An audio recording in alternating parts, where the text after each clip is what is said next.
ਫਤਿਹ। ਗੁਰੂ ਨਾਨਕ ਪਾਦ ਪੰਕਜ ਬੰਧਨ ਪਾਦ, ਸਿਮਰੋ ਅੰਗਦ ਦੁਖ ਨਿਕੰਦਨ, ਅਮਰਦਾਸ ਗੁਰ ਹਿਰਦੈ ਧਿਆਉ। ਹਿਰਦੈ ਸ਼੍ਰੀ ਗੁਰੂ ਰਾਮਦਾਸ ਗੁਣ ਗਾਵੋ। ਗੁਰੂ ਅਰਜਨ ਬਿਗਨਨ ਕੇ ਹਾਰੇ ਗੋਬਿੰਦ ਸ਼ੁਭ ਸੁਮਤ ਪ੍ਰਕਾਸ਼ਕ। ਸ੍ਰੀ ਹਰਿ ਰਾਏ ਨਮੋ ਕਾਰੇ ਜੋਰੀ, ਵਾਹਿਗੁਰੂ ਨਮੋ ਕਾਰੇ ਜੋਰ। ਸ੍ਰੀ ਹਰਿ ਕ੍ਰਿਸ਼ਨ ਮਨਾਉ ਬਹੋਰੀ, ਤੇਗ ਬਹਾਦਰ ਪਰਮ ਕਿਰਪਾਲਾ, ਵਾਹਿਗੁਰੂ ਪਰਮ ਕਿਰਪਾਲਾ। ਸ੍ਰੀ ਗੁਰੂ ਗੋਬਿੰਦ ਸਿੰਘ ਬਿਸਾਲਾ, ਤਾਰੋਂ ਤਰਾ ਪਾਰੇ ਪੋਨੇ ਪੋਨੇ ਸੀਸਾ, ਵਾਹਿਗੁਰੂ ਪੋਨੇ। ਬਾਂਧੋ ਬਾਰੇ ਬਾਰੇ ਜਗਦੀਸ਼ਾ, ਏਕ ਓੰਕਾਰ ਸਤਿਗੁਰੂ ਤੇ ਪ੍ਰਸਾਦ ਸਚ ਹੋਏ। ਵਾਹਿਗੁਰੂ ਜੀ ਕੀ ਫਤਿਹ ਹੈ। ਬਿਘਨ ਬਿਨਾਸਨ ਸੋਏ, ਕਹਾਂ ਬੁੱਧ ਪ੍ਰਭ ਤੁਛ ਹਮਾਰੀ, ਬਰਨ ਸਕੈ ਮਹਿਮਾ ਜੋ ਤਿਹਾਰੀ। ਹਮ ਨਾ ਸਕਤ ਕਰ ਸਿਫਤ ਤੁਮਾਰੀ, ਆਪ ਲਿਹੋ ਤੁਮ ਕਥਾ ਸੁਧਾਰੀ। ਹਮ ਨਾ ਸਕਤ ਕਰ ਸਿਫਤ ਤੁਮਾਰੀ, ਆਪ ਲਿਹੋ ਤੁਮ ਕਥਾ ਸੁਧਾਰੀ। ਸਤਨਾਮ ਵਾਹਿਗੁਰੂ ਸਾਹਿਬ ਜੀ ਦੋਹਰਾ। ਤਬ ਮਾਲੀ ਨੇ ਫਿਰ ਕਹਿਓ, ਜਹ ਭੀ ਭੇਤ ਬਤਾਏ। ਪਤ ਸ਼ਾਹਣ ਔ ਗੁਰਨ ਕੋ, ਪਰਿਓ ਬੈਰ ਜਿਤ ਭਾਏ। ਵਾਹਿਗੁਰੂ ਜੀ ਕਾ ਖਾਲਸਾ, ਵਾਹਿਗੁਰੂ ਜੀ ਕੀ ਫਤਿਹ। ਗਰੀਬ ਨਵਾਜ ਅੰਤਰਜਾਮੀ ਸੱਚੇ ਪਾਤਸ਼ਾਹ ਜੀ ਦੇ ਸਾਜੇ ਨਵਾਜੇ ਹੋਏ ਗੁਰੂ ਖਾਲਸਾ ਜੀ ਮਹਾਰਾਜ ਸੱਚੇ ਪਾਤਸ਼ਾਹ ਜੀ ਦੇ ਚਰਨਾਂ ਵਿੱਚ ਸੰਧਿਆ ਦੇ ਦੀਵਾਨ ਸਜੇ ਹਨ। ਔਰ ਢਾਡੀ ਸਿੰਘਾਂ ਤੋਂ ਪੰਥ ਦੇ ਮਹਾਨ ਵਿਦਵਾਨ ਗਿਆਨੀ ਕੁਲਜੀਤ ਸਿੰਘ ਜੀ ਦਿਲਬਰ ਦੇ ਜਥੇ ਪਾਸੋਂ 6ਵੇਂ ਪਾਤਸ਼ਾਹ ਮਹਾਰਾਜ ਮੀਰੀ ਪੀਰੀ ਦੇ ਮਾਲਕ ਦਾ ਇਤਿਹਾਸ ਸਰਵਣ ਕੀਤਾ ਹੈ। ਹਰ ਰੋਜ਼ ਸੰਧਿਆ ਦੇ ਦੀਵਾਨਾਂ ਵਿੱਚ ਗੁਰਪੰਥ ਪ੍ਰਕਾਸ਼ ਜੀ ਦੀ ਕਥਾ ਚੱਲ ਰਹੀ ਹੈ। ਮਹਾਨ ਸ਼ਹੀਦਾਂ ਦਾ ਪਰਿਵਾਰ ਹੈ। ਭਾਈ ਸਾਹਿਬ ਭਾਈ ਮਤਾਬ ਸਿੰਘ ਜੀ ਦੇ ਪੋਤਰੇ ਭਾਈ ਰਤਨ ਸਿੰਘ ਜੀ ਭੰਗੂ, ਜਿਨ੍ਹਾਂ ਨੇ ਇਹ ਗ੍ਰੰਥ ਸ੍ਰੀ ਗੁਰੂ ਪੰਥ ਪ੍ਰਕਾਸ਼ ਉਸ ਸਮੇਂ ਲਿਖਿਆ ਸੀ ਜਦੋਂ ਅੰਗਰੇਜ਼ਾਂ ਨੂੰ ਗਲਤ ਫਹਿਮੀ ਪਾਈ ਗਈ। ਮੌਕੇ ਦੇ ਬਾਦਸ਼ਾਹ ਸ਼ਾਹ ਆਲਮ ਨੇ, ਗੌਰ ਅਲੀ ਨੇ ਕਿਹਾ ਕਿ ਸਿੱਖ ਤੇ ਜਰੈਮ ਪੇਸ਼ਾ ਲੋਕ ਨੇ, ਇਹ ਤਾਂ ਡਾਕੇ ਮਾਰਦੇ ਸੀਗੇ ਤੇ ਅਸੀਂ ਇਹਨਾਂ ਨੂੰ ਰਾਜ ਦਿੱਤਾ ਹੈ। ਇਹ ਕੋਈ ਬਹੁਤ ਚੰਗੇ ਵਧੀਆ ਬੰਦੇ ਨਹੀਂ ਨੇ ਔਰ ਇਹਨਾਂ ਦਾ ਇਤਿਹਾਸ ਵੀ ਕੋਈ ਵਧੀਆ ਨਹੀਂ। ਪੰਥ ਦੀ ਇਹ ਬਦਖੋਈ ਜਦੋਂ ਉਸ ਅੰਗਰੇਜ਼ ਦੇ ਸਾਹਮਣੇ ਕੀਤੀ ਤਾਂ ਅੰਗਰੇਜ਼ਾਂ ਨੇ ਤਸਦੀਕ ਕਰਨ ਵਾਸਤੇ ਕੈਪਟਨ ਮਰੀ ਦੀ ਡਿਊਟੀ ਲਾਈ। ਉਹ ਭਾਈ ਸਾਹਿਬ ਭਾਈ ਰਤਨ ਸਿੰਘ ਜੀ ਦੇ ਸੰਪਰਕ 'ਚ ਆ ਚੁੱਕਾ ਹੈ ਤੇ ਭਾਈ ਰਤਨ ਸਿੰਘ ਜੀ ਉਸ ਨੂੰ ਸਾਰੇ ਸਵਾਲਾਂ ਦਾ ਜਵਾਬ ਦੇ ਰਹੇ ਨੇ। ਮੁੱਖ ਸਵਾਲ ਇਹ ਹੈ, ਸਿੰਘਨ ਪਾਇਓ ਰਾਜ ਕਿਮ, ਉਹ ਕਿਨ ਦੀਨੋਂ ਪਾਤਸ਼ਾਹ ਹੈ। ਸਿੰਘਾਂ ਨੇ ਰਾਜ ਕਿਵੇਂ ਪਾਇਆ, ਕਿਹੜੇ ਬਾਦਸ਼ਾਹ ਨੇ ਇਹਨਾਂ ਨੂੰ ਪਟਾ ਲਿਖ ਕੇ ਦਿੱਤਾ। ਭਾਈ ਰਤਨ ਸਿੰਘ ਜੀ ਕਹਿੰਦੇ, ਸਿੰਘਨ ਪਾਤਸ਼ਾਹੀ ਸਤਿਗੁਰੂ ਸੱਚੇ ਦੇਈ, ਸਾਨੂੰ ਸ੍ਰੀ ਗੁਰੂ ਨਾਨਕ ਸਾਹਿਬ ਮਹਾਰਾਜ ਨੇ ਰਾਜ ਦਿੱਤਾ, ਸੱਚੇ ਪਾਤਸ਼ਾਹ ਨੇ ਰਾਜ ਦਿੱਤਾ। ਸੋ ਉਹ ਸੱਚੇ ਪਾਤਸ਼ਾਹ ਜੀ ਦੇ ਪਹਿਲੇ ਜਾਮੇ ਬਾਰੇ ਸੂਖਮ ਜਿਹਾ ਇਤਿਹਾਸ, ਉਹਨਾਂ ਦੀ ਜਨਮ ਭੂਮੀ ਨਨਕਾਣਾ ਸਾਹਿਬ, ਰਾਏ ਭੋਏ ਦੀ ਤਲਵੰਡੀ, ਔਰ ਉਹਨਾਂ ਨੇ ਅਵਤਾਰ ਧਾਰ ਕੇ ਜੋ ਜੋ ਕੌਤਕ ਕੀਤੇ, ਭਗਤੀ ਸਿਮਰਨ ਦਾ, ਰੂਹਾਨੀਅਤ ਦਾ ਪ੍ਰਚਾਰ ਕੀਤਾ, ਹਰ ਇਨਸਾਨ ਨੂੰ, ਹਿੰਦੂ ਮੁਸਲਮਾਨ ਨੂੰ ਆਪਣੇ ਗਲ ਨਾਲ ਲਾਇਆ। ਹਰ ਇੱਕ ਇਨਸਾਨ ਵਿੱਚ ਰੱਬੀ ਨੂਰ ਦਾ ਝਲਕਾਰਾ ਵੇਖਿਆ ਤੇ ਹਰ ਇੱਕ ਨੂੰ ਵਿਖਾਇਆ। 4 ਉਦਾਸੀਆਂ ਕੀਤੀਆਂ, ਉੱਤਰ ਦੱਖਣ ਪੂਰਬ ਪੱਛਮ ਸੰਸਾਰ ਦੇ ਸਾਰੇ ਦੇਸ਼ਾਂ ਵਿੱਚ ਚੱਕਰ ਲਾ ਕੇ ਮੱਕੇ ਮਦੀਨੇ ਤੱਕ ਜਾ ਕੇ ਔਰ ਰੂਮ ਤੱਕ ਜਾ ਕੇ ਧਰਮ ਦਾ ਪ੍ਰਚਾਰ ਕੀਤਾ, ਸੱਚ ਦਾ ਮਾਰਗ ਦੱਸਿਆ। ਹਿੰਦੂ ਤੀਰਥਾਂ ਤੇ ਵੀ ਗਏ, ਮੁਸਲਮਾਨਾਂ ਦੇ ਤੀਰਥਾਂ ਤੇ ਵੀ ਗਏ। ਬਨਾਰਸ, ਹਰਿਦੁਆਰ, ਗਿਆ, ਜਗਨਨਾਥਪੁਰੀ, ਪੁਸ਼ਕਰ ਆਦਿਕ ਹਿੰਦੂ ਤੀਰਥਾਂ ਉੱਤੇ ਗੁਰਦੁਆਰੇ ਬਣੇ ਹੋਏ ਹਨ। ਜਿੱਥੇ ਜਿੱਥੇ ਗੁਰੂ ਨਾਨਕ ਸੱਚੇ ਪਾਤਸ਼ਾਹ ਗਰੀਬ ਨਵਾਜ ਦੇ ਚਰਨ ਪਏ ਨੇ, ਸੋ ਥਾਨ ਸੁਹਾਵਾ ਰਾਮ ਰਾਜੇ। ਉਸ ਜਗ੍ਹਾ ਪਵਿੱਤਰ ਹੋ ਗਈ ਜਿੱਥੇ ਬਾਬਾ ਪੈਰ ਧਰੇ, ਪੂਜਾ ਆਸਣ ਥਾਪਣ ਸੋਆ। ਫਿਰ ਮਾਲੀ ਨੇ ਪੁੱਛਿਆ ਕਿ ਗੁਰੂ ਨਾਨਕ ਸਾਹਿਬ ਤੋਂ ਬਾਅਦ ਕਿੰਨੇ ਗੁਰੂ ਹੋਏ ਹੈ? ਭਾਈ ਰਤਨ ਸਿੰਘ ਜੀ ਕਹਿੰਦੇ ਉਹਨਾਂ ਤੋਂ ਬਾਅਦ 12 ਸਾਲ ਗੱਦੀ ਤੇ ਰਹੇ ਸ੍ਰੀ ਗੁਰੂ ਅੰਗਦ ਦੇਵ ਜੀ, ਤੇ ਉਹਨਾਂ ਤੋਂ ਬਾਅਦ 22 ਸਾਲ ਗੱਦੀ ਤੇ ਰਹੇ ਗੁਰੂ ਅਮਰਦਾਸ ਜੀ। ਉਹਨਾਂ ਤੋਂ ਬਾਅਦ 7 ਸਾਲ ਗੱਦੀ ਤੇ ਰਹੇ ਸਤਿਗੁਰੂ ਰਾਮਦਾਸ ਜੀ। ਉਹਨਾਂ ਤੋਂ ਬਾਅਦ 25 ਸਾਲ ਗੱਦੀ ਤੇ ਰਹੇ ਸਤਿਗੁਰੂ ਅਰਜਨ ਦੇਵ ਜੀ। 6ਵੇਂ ਪਾਤਸ਼ਾਹ ਗੁਰੂ ਹਰਗੋਬਿੰਦ ਸਾਹਿਬ 38 ਸਾਲ ਗੱਦੀ ਤੇ ਰਹੇ।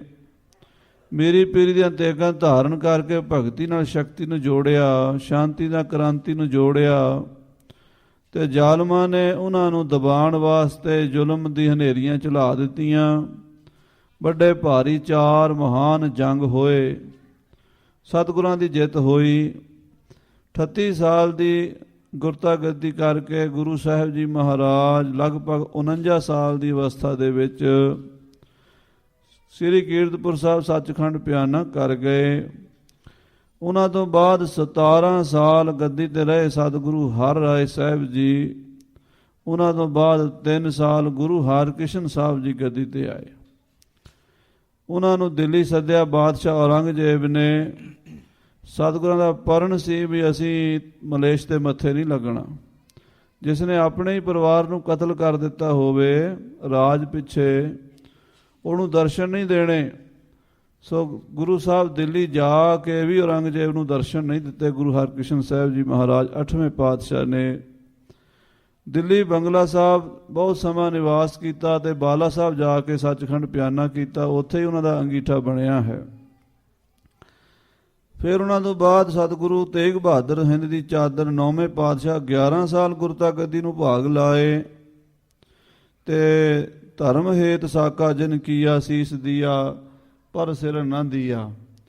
ਤੇ ਕੈਪਟਨ ਮਰੀ ਪੁੱਛਦਾ ਹੈ ਇਹ ਜਿਹੜੀ ਗੁਰੂਆਂ ਦੀ ਤੇ ਤੁਰਕਾਂ ਦੀ ਬਾਦਸ਼ਾਹਾਂ ਦੀ ਵਿਰੋਧਤਾ ਹੋਈ ਹੈ, ਇਹ ਕਿਵੇਂ ਹੋਈ ਹੈ? ਇਹਦਾ ਕੀ ਕਾਰਨ ਹੈ? ਕੈਪਟਨ ਮਰੀ ਦੇ ਸਵਾਲ ਦਾ ਜਵਾਬ ਭਾਈ ਰਤਨ ਸਿੰਘ ਜੀ ਦੇ ਰਹੇ ਨੇ।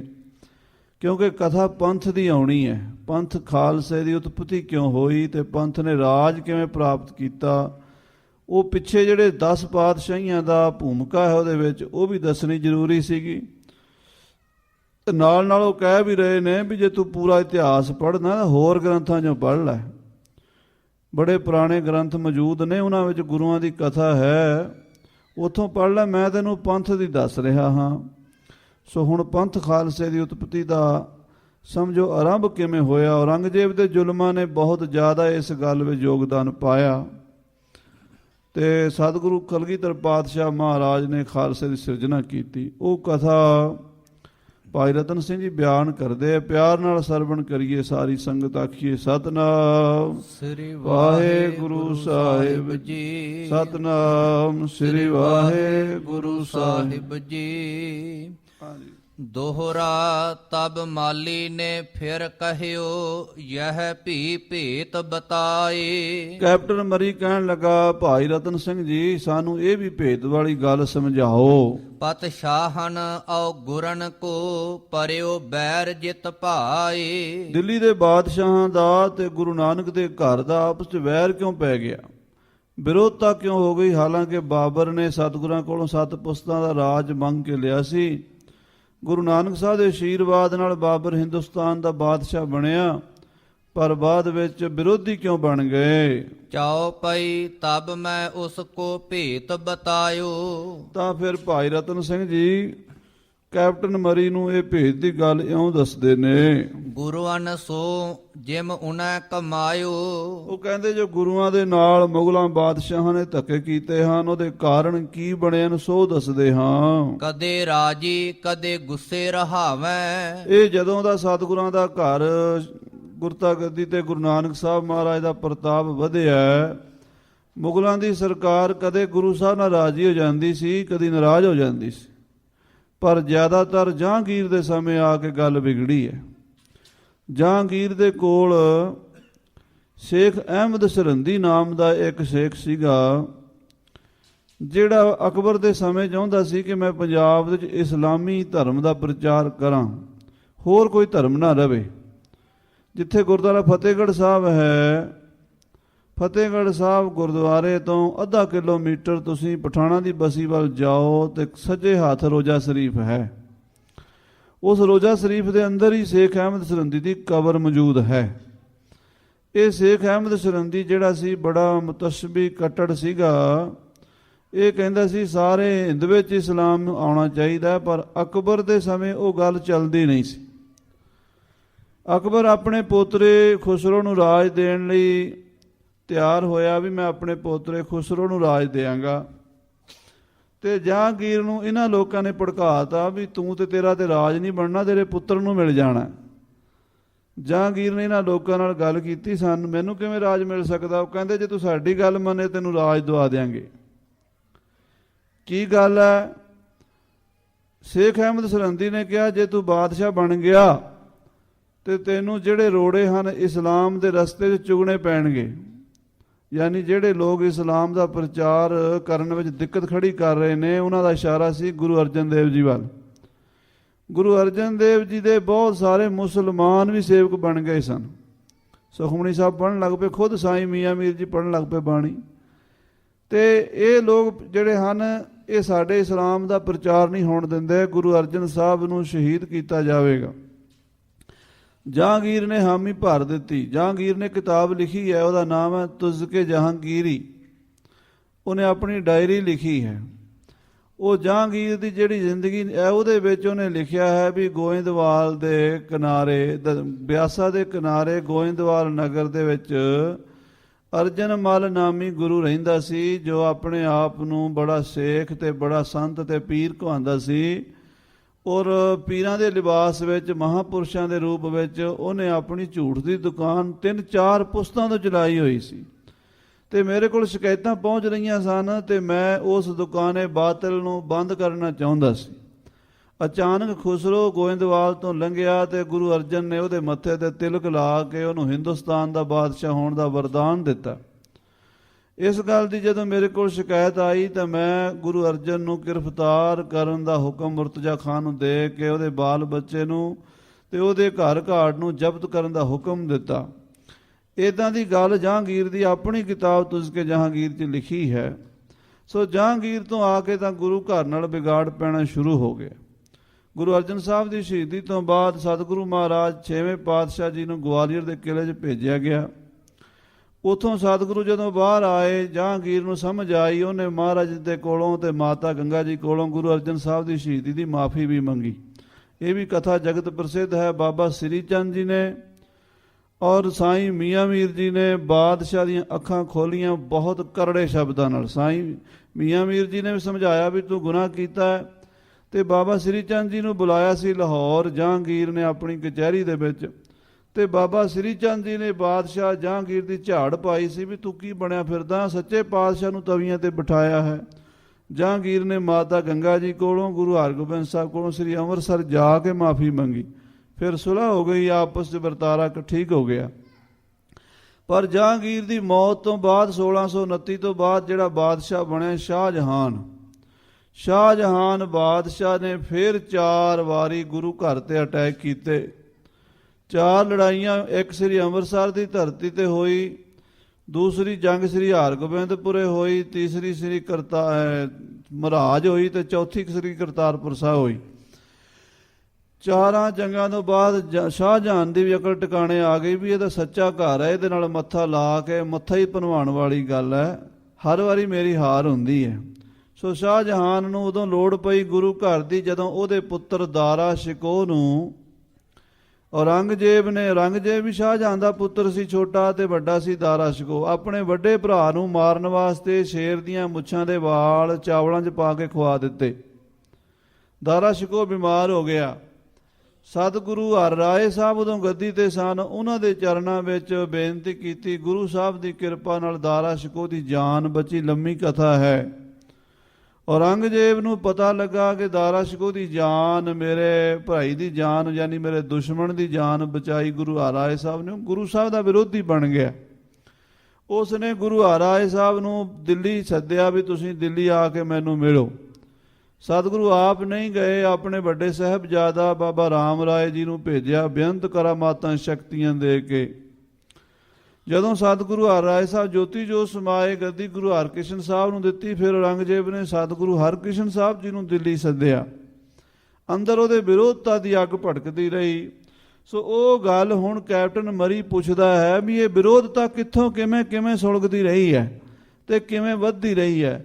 ਤਾਂ ਕਹਿ ਭਾਈ ਰਤਨ ਸਿੰਘ ਜੀ ਕਹਿੰਦੇ ਆ ਵੀ ਕਦੀ ਕਦੀ ਤਾਂ ਗੁਰੂ ਘਰ ਨਾਲ ਸੁਲ੍ਹਾ ਹੋ ਜਾਂਦੀ ਸੀ ਤੇ ਕਦੀ ਕਦੀ ਵਿਗਾੜ ਪੈ ਜਾਂਦਾ ਸੀ। ਸੋ ਚਾਲ ਜਾਤ ਨਹੀਂ ਸਿਰ ਆਵੈ। ਸੋ ਉਹ ਸਮਾਂ ਜਿਹੜਾ ਸੀ ਉਹ ਲੱਗਦਾ ਜਾਂਦਾ ਸੀ, ਸਿਰੇ ਨਹੀਂ ਸੀ ਆਉਂਦੇ ਬਾਦਸ਼ਾਹ। ਯਾਨੀ ਔਰੰਗਜ਼ੇਬ ਤੋਂ ਪਹਿਲੇ ਜਿਹੜੇ ਬਾਦਸ਼ਾਹ ਸਨ ਉਹ ਮੌਕਾ ਵੇਖਦੇ ਸਨ ਵੀ ਜੇ ਕਿਤੇ ਇਸ ਦੇਸ਼ ਦੇ ਵਿੱਚ ਪਰਜਾ ਵਿੱਚ ਬਗਾਵਤ ਹੋ ਗਈ ਫਿਰ ਕੀ ਕਰਾਂਗੇ। ਗੁਰੂ ਨਾਨਕ ਦਾ ਘਰ ਬੜਾ ਉੱਚਾ ਹੈ, ਸੁੱਚਾ ਹੈ, ਵੱਡਾ ਹੈ। ਇਸ ਕਰਕੇ ਰਾਜਨੀਤੀ ਦੇ ਪੱਖ ਤੋਂ ਬਾਦਸ਼ਾਹ ਲੋਕ ਜਿਹੜੇ ਸਨ ਮੌਕਾ ਵਿਚਾਰ ਲੈਂਦੇ, ਸਿਰੇ ਨਹੀਂ ਸੀ ਆਉਂਦੇ। ਰਾਜਨ ਰੰਗੇ ਸਿਰ ਜਬ ਆਇਓ। ਜਦੋਂ ਬਾਦਸ਼ਾਹ ਔਰੰਗਜ਼ੇਬ 1658 ਵਿੱਚ ਹਿੰਦੁਸਤਾਨ ਦਾ ਬਾਦਸ਼ਾਹ ਬਣਿਆ, ਵੱਡੋ ਪਾਪ ਉਸ ਕੈ ਦਿਲ ਭਾਇਓ। ਉਹਦੇ ਦਿਲ ਵਿੱਚ ਪਾਪ ਦੀ ਬਿਰਤੀ ਆ ਗਈ। ਇਤ ਨੌ ਰੰਗ ਉਤ ਤੇਗ ਬਹਾਦਰ। ਇਧਰ ਔਰੰਗਜ਼ੇਬ ਗੱਦੀ ਤੇ ਆ ਗਿਆ ਤੇ ਉਧਰ ਸਤਿਗੁਰੂ ਤੇਗ ਬਹਾਦਰ ਸਾਹਿਬ ਜੀ ਮਹਾਰਾਜ 9ਵੇਂ ਪਾਤਸ਼ਾਹ ਗੱਦੀ ਤੇ ਆ ਗਏ। ਭਏ ਜਗਤ ਮੈਂ ਦੋ ਉਜਾਗਰ। ਇਹ ਪ੍ਰਗਟ ਹੋ ਗਏ ਗੁਰੂ ਨਾਨਕ ਦੀ ਗੱਦੀ ਤੇ ਗੁਰੂ ਤੇਗ ਬਹਾਦਰ ਹਨ, ਦਿੱਲੀ ਦੇ ਤਖਤ ਤੇ ਔਰੰਗਜ਼ੇਬ ਹੈ। ਦੋਹਰਾ ਹੁਤੋ ਨੌ ਰੰਗੇ ਪ੍ਰਾਣ ਕੀਓ, ਤਖਤ ਬਹਿਨ ਸੋ ਕਾਲ। ਕਹਿੰਦੇ ਔਰੰਗਜ਼ੇਬ ਨੇ ਤਖਤ ਤੇ ਬਹਿਣ ਲੱਗਿਆ ਇਹ ਪਰਨ ਕਰ ਲਿਆ। ਤੁਰਕ ਕਰਾਉ ਸਭ ਹਿੰਦੂਆਂ, ਸੂਬੈ ਬਾਈਨ ਭਾਲ। ਬਾਦਸ਼ਾਹ ਔਰੰਗਜ਼ੇਬ ਨੇ ਇਹ ਪਰਨ ਕੀਤਾ ਵੀ ਬੰਗਲਾਦੇਸ਼ ਤੋਂ ਲੈ ਕੇ ਜਿੱਥੋਂ ਤੱਕ ਮੇਰਾ ਰਾਜ ਹੈ, ਕਾਬਲ ਕੰਧਾਰ ਤੱਕ ਮੈਂ ਸਾਰਾ ਹਿੰਦੁਸਤਾਨ ਮੁਸਲਮਾਨ ਬਣਾ ਦੇਣਾ ਹੈ। ਚਾਉ ਪਈ ਤੇਗ ਬਹਾਦਰ ਬੜ ਬਲ ਧਾਰੀ। ਸਤਿਗੁਰੂ ਤੇਗ ਬਹਾਦਰ ਸਾਹਿਬ ਜੀ ਮਹਾਪੁਰਸ਼, ਬੜੀ ਬਲੀ ਪੁਰਸ਼ ਆਤਮਾ ਸਨ। ਪ੍ਰਗਟ ਭਈ ਗੱਲ ਦੁਨੀਆ ਸਾਰੀ। ਉਹਨਾਂ ਦੀ ਮਹਿਮਾ ਵੀ ਜਗਤ 'ਚ ਪ੍ਰਗਟ ਹੋ ਗਈ। ਜਾਂ ਪੈ ਆਏ ਪਰੈ ਕੋ ਦੁਖ। ਜਿਹਦੇ ਉੱਤੇ ਵੀ ਕੋਈ ਦੁੱਖ ਆਉਂਦਾ ਸੀ, ਕੋਈ ਮੁਸੀਬਤ ਆਉਂਦੀ ਸੀ, ਪਰੈ ਚਰਨ ਮੈਂ ਹੋਵੈ ਸੁਖ। ਗੁਰੂ ਤੇਗ ਬਹਾਦਰ ਸਾਹਿਬ ਦੀ ਸ਼ਰਨ 'ਚ ਆ ਜਾਂਦੇ ਸੀ ਤੇ ਗੁਰੂ ਸਾਹਿਬ ਉਹਨਾਂ ਦੇ ਦੁੱਖ ਦੂਰ ਕਰ ਦਿੰਦੇ ਸੀ। ਦੁਨੀਆ ਮਤਲਬ ਸੁਖ ਕੀ ਸਾਰੀ। ਇਹ ਦੁਨੀਆ ਸਾਰੀ ਸੁੱਖ ਦੀ ਹੈ, ਮਤਲਬ ਦੀ ਹੈ। ਸੁੱਖ ਮਿਲਣਾ ਚਾਹੀਦਾ ਜਿੱਥੋਂ ਮਰਜ਼ੀ ਮਿਲ ਜਾਵੇ।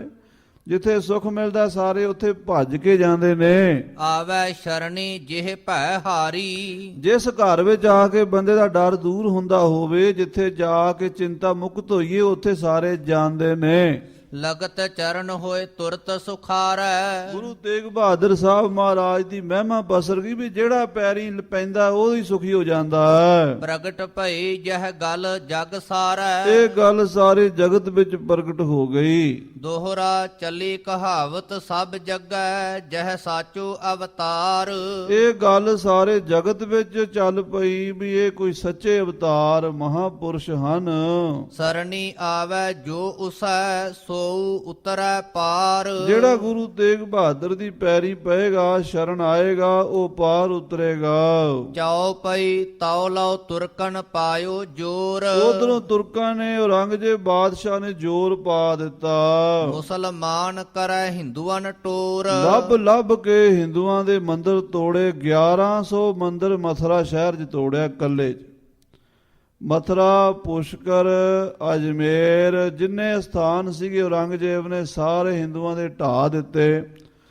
ਭਗਵਾਨ ਸ੍ਰੀ ਕ੍ਰਿਸ਼ਨ ਜੀ ਮਹਾਰਾਜ ਦੀ ਜਨਮ ਭੂਮੀ ਹੈ ਮਥੁਰਾ ਮੰਡਲ ਕੇ ਵਿਖੇ ਪ੍ਰਗਟਿਓ ਸ੍ਰੀ ਜਗ ਰਾਏ।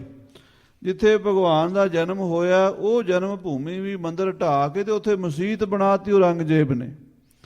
ਕਾਸ਼ੀ ਦੇ ਅੰਦਰ ਭਗਵਾਨ ਵਿਸ਼ਵਨਾਥ ਜੀ ਦਾ ਪ੍ਰਾਚੀਨ ਮੰਦਿਰ ਹੈ ਸ਼ਿਵ ਜੀ ਦਾ, ਔਰੰਗਜ਼ੇਬ ਨੇ ਢਾਹ ਕੇ ਉੱਥੇ ਮਸਜਿਦ ਬਣਾ ਦਿੱਤੀ।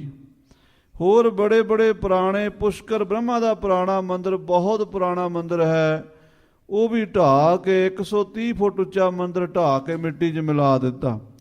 ਤੀਰਥ ਪੁਸ਼ਕਰ ਨੂੰ ਪੂਰਨ ਦਾ ਵੀ ਯਤਨ ਕੀਤਾ, ਬੇਅੰਤ ਪਾਪ ਕੀਤੇ ਔਰੰਗਜ਼ੇਬ ਨੇ। ਤੋ ਹਿੰਦੂਆਂ ਕੋ ਚਿੰਤਾ ਪਰੀ, ਹਿੰਦੂਆਂ ਨੂੰ ਚਿੰਤਾ ਪੈ ਗਈ ਹੁਣ ਕੀ ਕਰੀਏ, ਆਪਣਾ ਧਰਮ ਕਿਵੇਂ ਬਚਾਈਏ। ਮਸਲਤ ਇਉ ਤਬ ਹਿੰਦੂਆਂ ਕਰੀ, ਹਿੰਦੂਆਂ ਨੇ ਇਉਂ ਸਲਾਹ ਕੀਤੀ ਹੁਣ ਇਸ ਤਰ੍ਹਾਂ ਕਰੀਏ, ਗੱਲ ਲਗਾਈਏ ਬ੍ਰਾਹਮਣ ਸੀਸ। ਆਪਾਂ ਬਾਹਮਣਾਂ ਦੇ ਸਿਰ ਗਲ ਪਾ ਦਈਏ।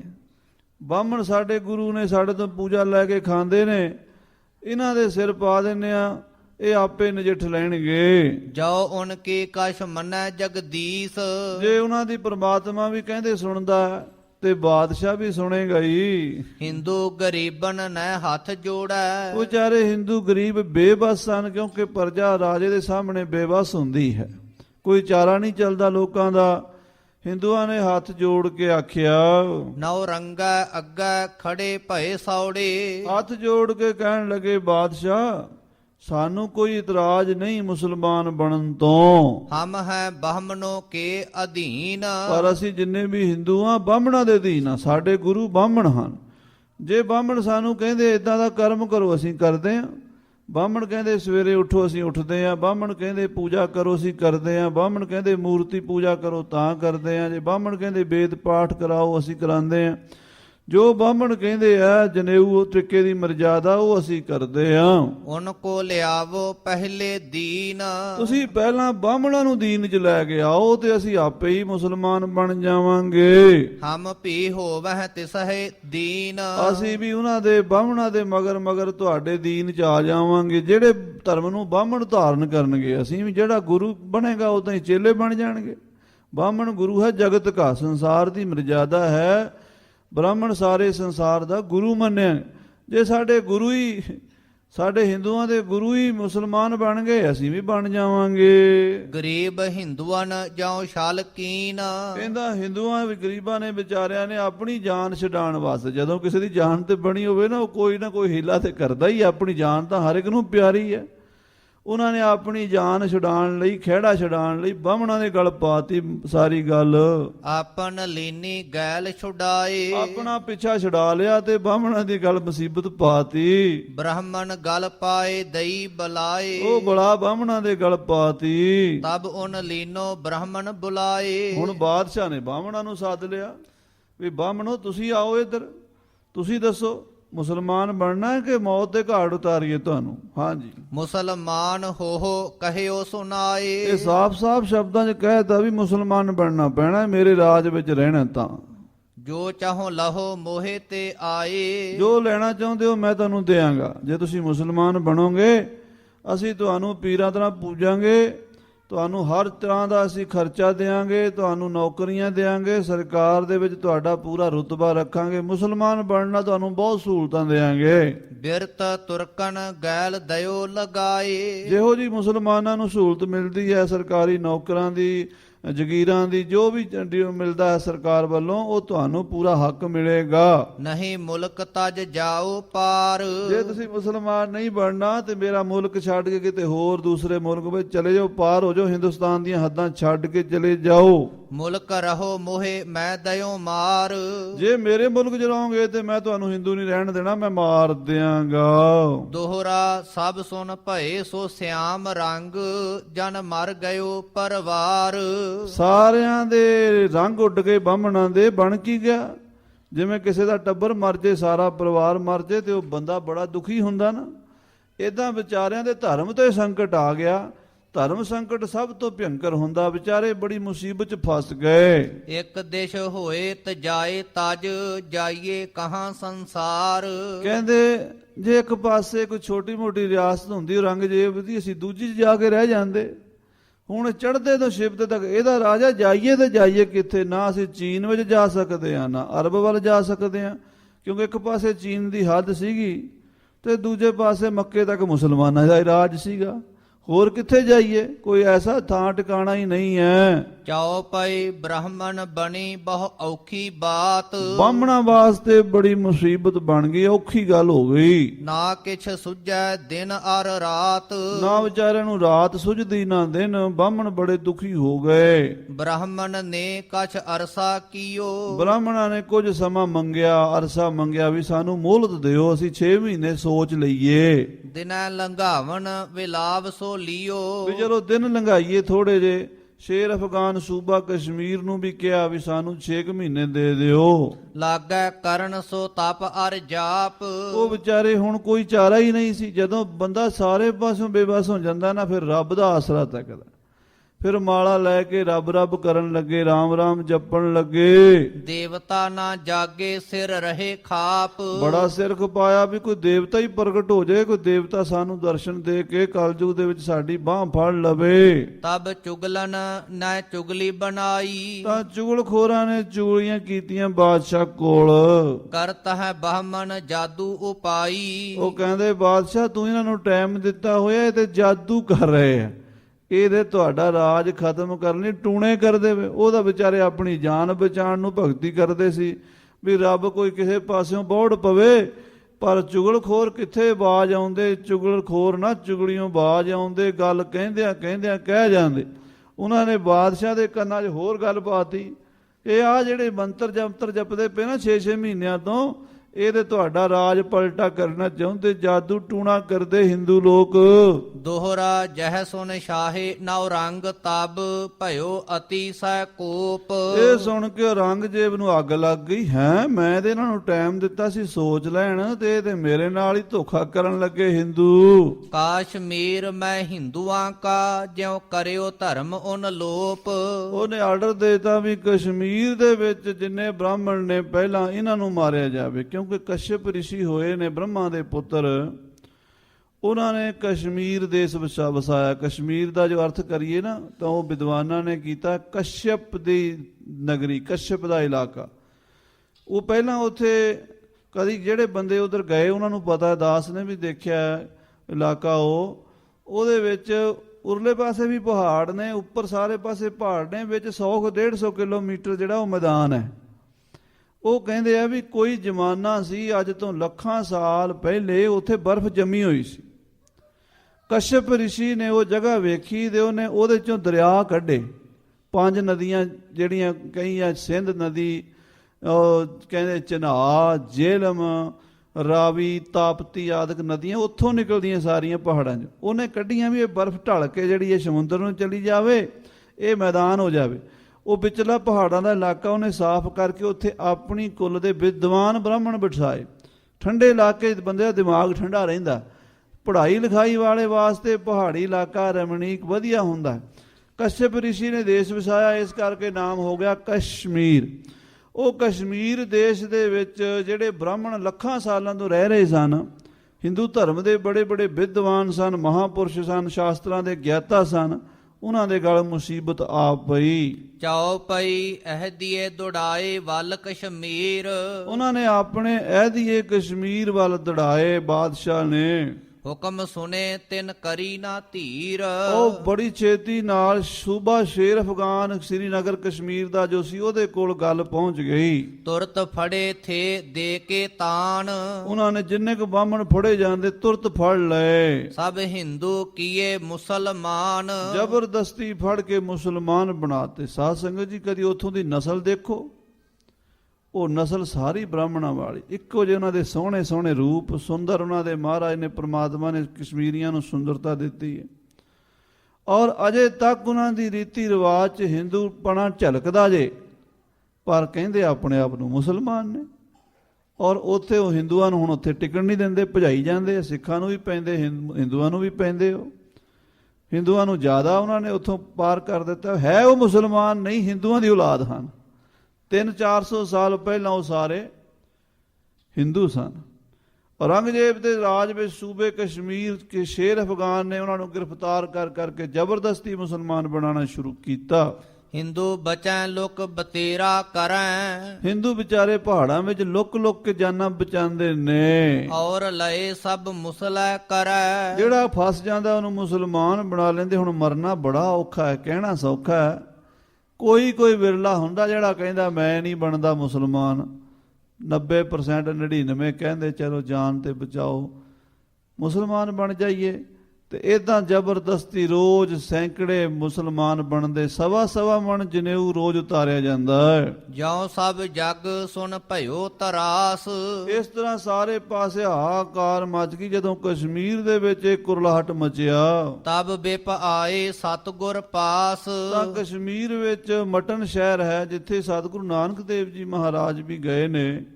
ਉਸ ਮਟਨ ਸ਼ਹਿਰ ਦੇ ਵਿੱਚੋਂ ਪੰਡਿਤ ਕਿਰਪਾ ਰਾਮ ਜੀ ਉੱਥੋਂ ਦੇ ਬ੍ਰਾਹਮਣਾਂ ਦਾ ਜਥਾ ਲੈ ਕੇ ਸਤਿਗੁਰਾਂ ਕੋਲ ਗੁਰੂ ਤੇਗ ਬਹਾਦਰ ਸਾਹਿਬ ਜੀ ਕੋਲ ਆਏ। ਦੋਹਰਾ ਕਾਂਸ਼ੀ ਆਦ ਗੰਗਾ ਢਿਗੋਂ ਕੁਲ ਛੇਤਰ ਔਰ ਕਸ਼ਮੀਰ ਤੋਂ ਇਲਾਵਾ ਹੋਰ ਵੀ ਜਿਹੜੇ ਬ੍ਰਾਹਮਣ ਸਨ, ਕਾਂਸ਼ੀ ਬਨਾਰਸ ਦੇ ਬ੍ਰਾਹਮਣ ਔਰ ਗੰਗਾ ਹਰਿਦੁਆਰ ਦੇ ਬ੍ਰਾਹਮਣ, ਇਲਾਹਾਬਾਦ ਦੇ ਬ੍ਰਾਹਮਣ, ਕੁਰਸ਼ੇਤਰ ਦੇ ਬ੍ਰਾਹਮਣ ਜਿਹੜੇ ਸਨ, ਰਲ ਬਹਿ ਆਏ ਫਰਿਆਦ ਸਭ ਗੁਰ ਤੇਗ ਬਹਾਦਰ ਕੋਲ। ਇਹ ਸਾਰੇ ਇਕੱਠੇ ਹੋ ਕੇ ਸਤਿਗੁਰੂ ਤੇਗ ਬਹਾਦਰ ਸਾਹਿਬ ਜੀ ਦੀ ਸ਼ਰਨ ਆਏ। ਕਸ਼ਮੀਰੀ ਪੰਡਤ ਇਹਨਾਂ ਦੇ ਆਗੂ ਸਨ। ਪਹਿਲੇ ਤੋਂ ਹੀ ਕਸ਼ਮੀਰੀਆਂ ਦਾ ਰੁਤਬਾ ਉੱਪਰ ਕਿਉਂ ਰਿਹਾ? ਕਿਉਂਕਿ ਉੱਥੇ ਬਹੁਤ ਉੱਚ ਪਾਈ ਦੀ ਵਿੱਦਿਆ ਰਹੀ ਹੈ। ਸ਼ੰਕਰਾਚਾਰਿਆ ਜੀ 8ਵੀਂ ਸਦੀ ਦੇ ਵਿੱਚ ਸ੍ਰੀਨਗਰ ਗਏ। ਉੱਥੇ ਪਹਾੜ ਦੇ ਉੱਤੇ ਉਹਨਾਂ ਦਾ ਸਥਾਨ ਹੈ, ਆਦਿ ਗੁਰੂ ਸ਼ੰਕਰਾਚਾਰਿਆ ਜੀ ਦਾ। ਉਸ ਪਹਾੜੀ ਤੇ ਗੁਰੂ ਨਾਨਕ ਸਾਹਿਬ ਜੀ ਵੀ ਗਏ। ਭਾਈ ਕਾਹਨ ਸਿੰਘ ਜੀ ਨਾਭਾ ਨੇ ਮਹਾਨ ਕੋਸ਼ 'ਚ ਲਿਖਿਆ ਵੀ ਸ਼ੰਕਰਾਚਾਰਿਆ ਦੀ ਪਹਾੜੀ ਤੇ ਗੁਰੂ ਨਾਨਕ ਦਾ ਸਥਾਨ ਹੈ, ਪਰ ਸਿੱਖਾਂ ਦੀ ਅਣਗਹਿਲੀ ਕਰਕੇ ਗੁਰਦੁਆਰਾ ਨਹੀਂ ਬਣ ਸਕਿਆ। ਜਗ੍ਹਾ ਹੈਗੀ ਉਹ। ਸੋ ਖਾਲਸਾ ਜੀ ਉੱਥੇ ਸ਼ੰਕਰਾਚਾਰਿਆ ਨੇ ਪ੍ਰਚਾਰ ਕੀਤਾ। ਬੜੇ ਹੋਰ ਰਿਸ਼ੀ ਮੁਨੀ ਉੱਥੇ ਗਏ। ਸੈਂਕੜੇ ਸਦੀਆਂ ਤੋਂ ਉਹ ਧਰਮ ਦਾ ਕੇਂਦਰ ਰਿਹਾ। ਉਹ ਬ੍ਰਾਹਮਣ ਅੱਗੇ ਲੱਗੇ ਹਨ।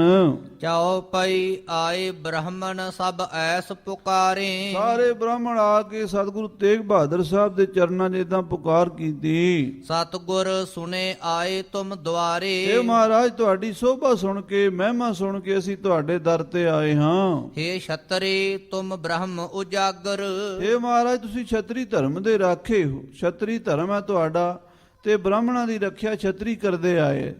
ਜੈਸੇ ਮਹਾਰਾਜ ਕਲਗੀਧਰ ਪਾਤਸ਼ਾਹ ਜੀ ਨੇ ਲਿਖਿਆ ਨਾ, ਛਤਰੀ ਸਭੈ ਕਿਰਤ ਵਿਪਨ ਕੇ ਇਹਨੂੰ ਪ੍ਰਗਟਾਸ਼ ਕਿਰਪਾ ਕੇ ਨਿਹਾਰੋ। ਜਦੋਂ ਬ੍ਰਾਹਮਣ ਰੁੱਸ ਗਿਆ ਸੀ ਨਾ ਤੇ ਮੈਨੂੰ ਦਾਨ ਨਹੀਂ ਪਹਿਲਾਂ ਦਿੱਤਾ, ਖਾਲਸੇ ਨੂੰ ਪਹਿਲਾਂ ਕਿਉਂ ਦੇ ਦਿੱਤਾ? ਤੇ ਮਹਾਰਾਜ ਕਹਿੰਦੇ ਪੰਡਿਤ ਜੀ ਇਹ ਜਿਹੜੇ ਛਤਰੀ ਸ਼ਸਤਰਧਾਰੀ ਸੂਰਬੀਰ ਨੇ ਤੁਹਾਡੇ ਹੀ ਰੱਖੇ ਹਨ, ਤੇ ਜੇ ਤੁਸੀਂ ਨਾ ਵੱਲ ਕੈਰੀ ਨਿਗਾਹ ਕਰੋਗੇ ਤੁਹਾਡੀ ਰੱਖਿਆ ਕੌਣ ਕਰੇਗਾ? ਖਾਲਸੇ ਨੇ ਤੁਹਾਡੀ ਰੱਖਿਆ ਕਰਨੀ ਤੇ ਤੁਸੀਂ ਖਾਲਸੇ ਨਾਲ ਹੀ ਨਿਗਾਹ ਮਾੜੀ ਰੱਖਦੇ ਹੋ। ਆਖੋ ਸ੍ਰੀ ਵਾਹਿਗੁਰੂ।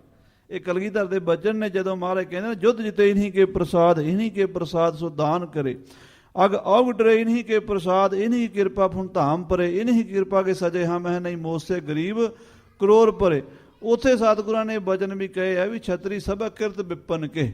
ਵਿਪਨ ਨਾਮ ਬ੍ਰਾਹਮਣਾਂ ਦਾ ਹੈ। ਛਤਰੀ ਜਿਹੜੇ ਹਨ ਇਹ ਬ੍ਰਾਹਮਣਾਂ ਨੇ ਆਪਣੀ ਰੱਖਿਆ ਵਾਸਤੇ ਬਣਾਏ ਵੀ ਸਾਡੀ ਰੱਖਿਆ ਕਰਨਗੇ, ਤੇ ਇਹਨਾਂ ਵੱਲ ਹੀ ਤੁਸੀਂ ਕੈਰੀ ਨਿਗਾਹ ਰੱਖਦੇ ਹੋ। ਸੋ ਖਾਲਸਾ ਜੀ ਉਹ ਪੰਡਿਤ ਕਹਿੰਦੇ ਮਹਾਰਾਜ ਤੁਸੀਂ ਛਤਰੀ ਹੋ ਤੇ ਛਤਰੀ ਦਾ ਧਰਮ ਹੈ ਧਰਮ ਦੀ ਰੱਖਿਆ ਕਰਨੀ। ਸਾਡੇ ਧਰਮ ਦੀ ਰਾਖੀ ਤੁਸੀਂ ਕਰੋ। ਗਊ ਬ੍ਰਾਹਮਣ ਤੁਮ ਪ੍ਰਿਤ ਸਾਗਰ ਤੁਸੀਂ ਗਊ ਬ੍ਰਾਹਮਣ ਦੀ ਰੱਖਿਆ ਵਾਸਤੇ ਸੱਚੇ ਪਾਤਸ਼ਾਹ ਅਵਤਾਰ ਧਾਰਿਆ ਹੈ। ਗਰੀਬ ਦੀ ਰੱਖਿਆ ਵਾਸਤੇ ਅਵਤਾਰ ਧਾਰਿਆ ਹੈ। ਅਬ ਆਏ ਪਰੇ ਹਮਨੈ ਪੈ ਭਾਰੀ ਹੁਣ ਤੁਸੀਂ ਸਾਡੇ ਉੱਤੇ ਕਿਰਪਾ ਕਰੋ, ਸਾਡੇ ਤੇ ਜ਼ਾਲਮ ਜ਼ੁਲਮ ਕਰਨ ਦੇ ਲਈ। ਔਰੰਗਜ਼ੇਬ ਸਾਡੇ ਸਿਰ ਤੇ ਚੜਿਆ ਹੋਇਆ ਹੈ। ਅਬ ਹਮਕੋ ਤੁਮ ਲਹੋ ਉਬਾਰੀ ਹੁਣ ਸਾਨੂੰ ਕਿਰਪਾ ਕਰਕੇ ਬਚਾ ਲਓ। ਤੁਮ ਨਾਨਕ ਸਤਿਗੁਰ ਕਲ ਧਾਰੀ ਤੁਸੀਂ ਗੁਰੂ ਨਾਨਕ ਸਾਹਿਬ ਦਾ ਰੂਪ ਹੋ ਜੋ ਪਰਮੇਸ਼ਰ ਦਾ ਅਵਤਾਰ ਸ੍ਰਿਸ਼ਟੀ ਤੇ ਆਏ ਨੇ। ਰਾਖੋ ਹਿੰਦੂਆਂ ਹਿੰਦ ਮਝਾਰੀ ਹਿੰਦੂ ਧਰਮ ਦੀ ਰਾਖੀ ਕਰੋ ਮਹਾਰਾਜ। ਹਿੰਦੂ ਧਰਮ ਦਾ ਬੇੜਾ ਡੁੱਬਦਾ ਬੰਨੇ ਲਾਓ। ਹਿੰਦੋ ਹਿੰਦੂ ਨਿਰਬੀਜ ਹੈ ਕਰਨੇ। ਕਿਉਂਕਿ ਔਰੰਗਜ਼ੇਬ ਨੇ ਹਿੰਦੁਸਤਾਨ ਵਿੱਚੋਂ ਹਿੰਦੂਆਂ ਦਾ ਬੀਜ ਨਾਸ ਕਰ ਦੇਣਾ ਹੈ। ਸ਼ਾਹੇ ਨੌਰੰਗਾ ਜੋ ਲਿਖ ਬਰਨੇ। ਬਾਦਸ਼ਾਹ ਔਰੰਗਜ਼ੇਬ ਇਹ ਗੱਲ ਡੰਕੇ ਦੀ ਚੋਟ ਤੇ ਕਹਿ ਰਿਹਾ ਹੈ। ਤੁਰਕ ਪ੍ਰਥਮ ਹੈ ਬਾਹਮਣ ਕਰਨੇ। ਪਹਿਲਾਂ ਉਹਨੇ ਬਾਹਮਣਾਂ ਨੂੰ ਮੁਸਲਮਾਨ ਬਣਾਉਣਾ, ਬਾਕੀ ਹਿੰਦੂਆਂ ਨੂੰ ਫਿਰ ਬਾਅਦ ਵਿੱਚ ਬਣਾਏਗਾ। ਔਰ ਹਿੰਦੂ ਹੈ ਪਾਛੇ ਫਰਨੇ। ਪਹਿਲਾਂ ਮੁਸਲਮਾਨ ਬਣਨਗੇ ਬਾਹਮਣ, ਫਿਰ ਬਾਕੀ ਹਿੰਦੂਆਂ ਨੂੰ ਫੜ ਕੇ ਮੁਸਲਮਾਨ ਕਰ ਲਏਗਾ। ਬ੍ਰਾਹਮਣ ਹੈ ਹਿੰਦੂਆਂ ਅਗਵਾਨ। ਇਹ ਸੱਚੇ ਪਾਤਸ਼ਾਹ ਜੀ ਆਪ ਜਾਣਦੇ ਹੋ ਕਿ ਬਾਹਮਣ ਹਿੰਦੂਆਂ ਦੇ ਆਗੂ ਹਨ। ਜੇ ਆਗੂ ਹੀ ਮੁਸਲਮਾਨ ਬਣ ਗਏ ਤੇ ਬਾਕੀ ਆਪੇ ਹੀ ਬਣ ਜਾਣਗੇ। ਤੁਰਕ ਹੋਏ ਜਾਊ ਮਗਰ ਜਹਾਨ। ਪਿੱਛੇ ਸਾਰਾ ਜਹਾਨ ਮੁਸਲਮਾਨ ਬਣੇਗਾ। ਯਹ ਅਬ ਨੌਰੰਗਾ ਕਰੀ ਸਲਾਹ। ਇਸ ਤਰ੍ਹਾਂ ਔਰੰਗਜ਼ੇਬ ਬਾਦਸ਼ਾਹ ਨੇ ਸਲਾਹ ਕੀਤੀ ਹੋਈ ਹੈ। ਤਰਾਹੇ ਤਰਾਹੇ ਆਏ ਤੁਮ ਪਾਹੇ। ਅਸੀਂ ਤਰਾਏ ਤਰਾਏ ਕਰਦੇ ਡਰਦੇ ਹੋਏ ਤੁਹਾਡੀ ਸ਼ਰਨ ਚ ਆਏ ਹਾਂ ਜੀ। ਜਾਓ ਤੁਮ ਹੋ ਕਿਛ ਸਤਗੁਰ ਸੂਰੇ। ਜੇ ਤੁਸੀਂ ਸਤਿਗੁਰੂ ਹੋ, ਪੂਰੇ ਸੂਰੇ ਹੋ, ਡੁਬਤ ਰੱਖੋ ਹਿੰਦੁਆਇਨ ਪੂਰੇ। ਤਾਂ ਹਿੰਦੂ ਧਰਮ ਦਾ ਡੁੱਬਦਾ ਬੇੜਾ ਰੱਖ ਲੋ ਸੱਚੇ ਪਾਤਸ਼ਾਹ ਜੀ। ਨਹੀਂ ਤੋ ਤੁਰਕ ਤੋਹੇ ਪ੍ਰਥਮ ਕਰਾਵੈ। ਨਹੀਂ ਤੇ ਪਹਿਲਾਂ ਸਾਨੂੰ ਮੁਸਲਮਾਨ ਬਣਾਣਗੇ, ਤੋਹੇ ਤੇ ਪਿਛੈ ਹਮ ਦੀਨ ਮੇ ਆਵੈ। ਤੇ ਮਹਾਰਾਜ ਫੇਰ ਸਾਰਿਆਂ ਨੂੰ ਬਣਾ ਲੈਣਗੇ। ਤੁਸੀਂ ਮੁਸਲਮਾਨ ਬਣੋ ਤੇ ਅਸੀਂ ਵੀ ਬਣ ਜਾਵਾਂਗੇ।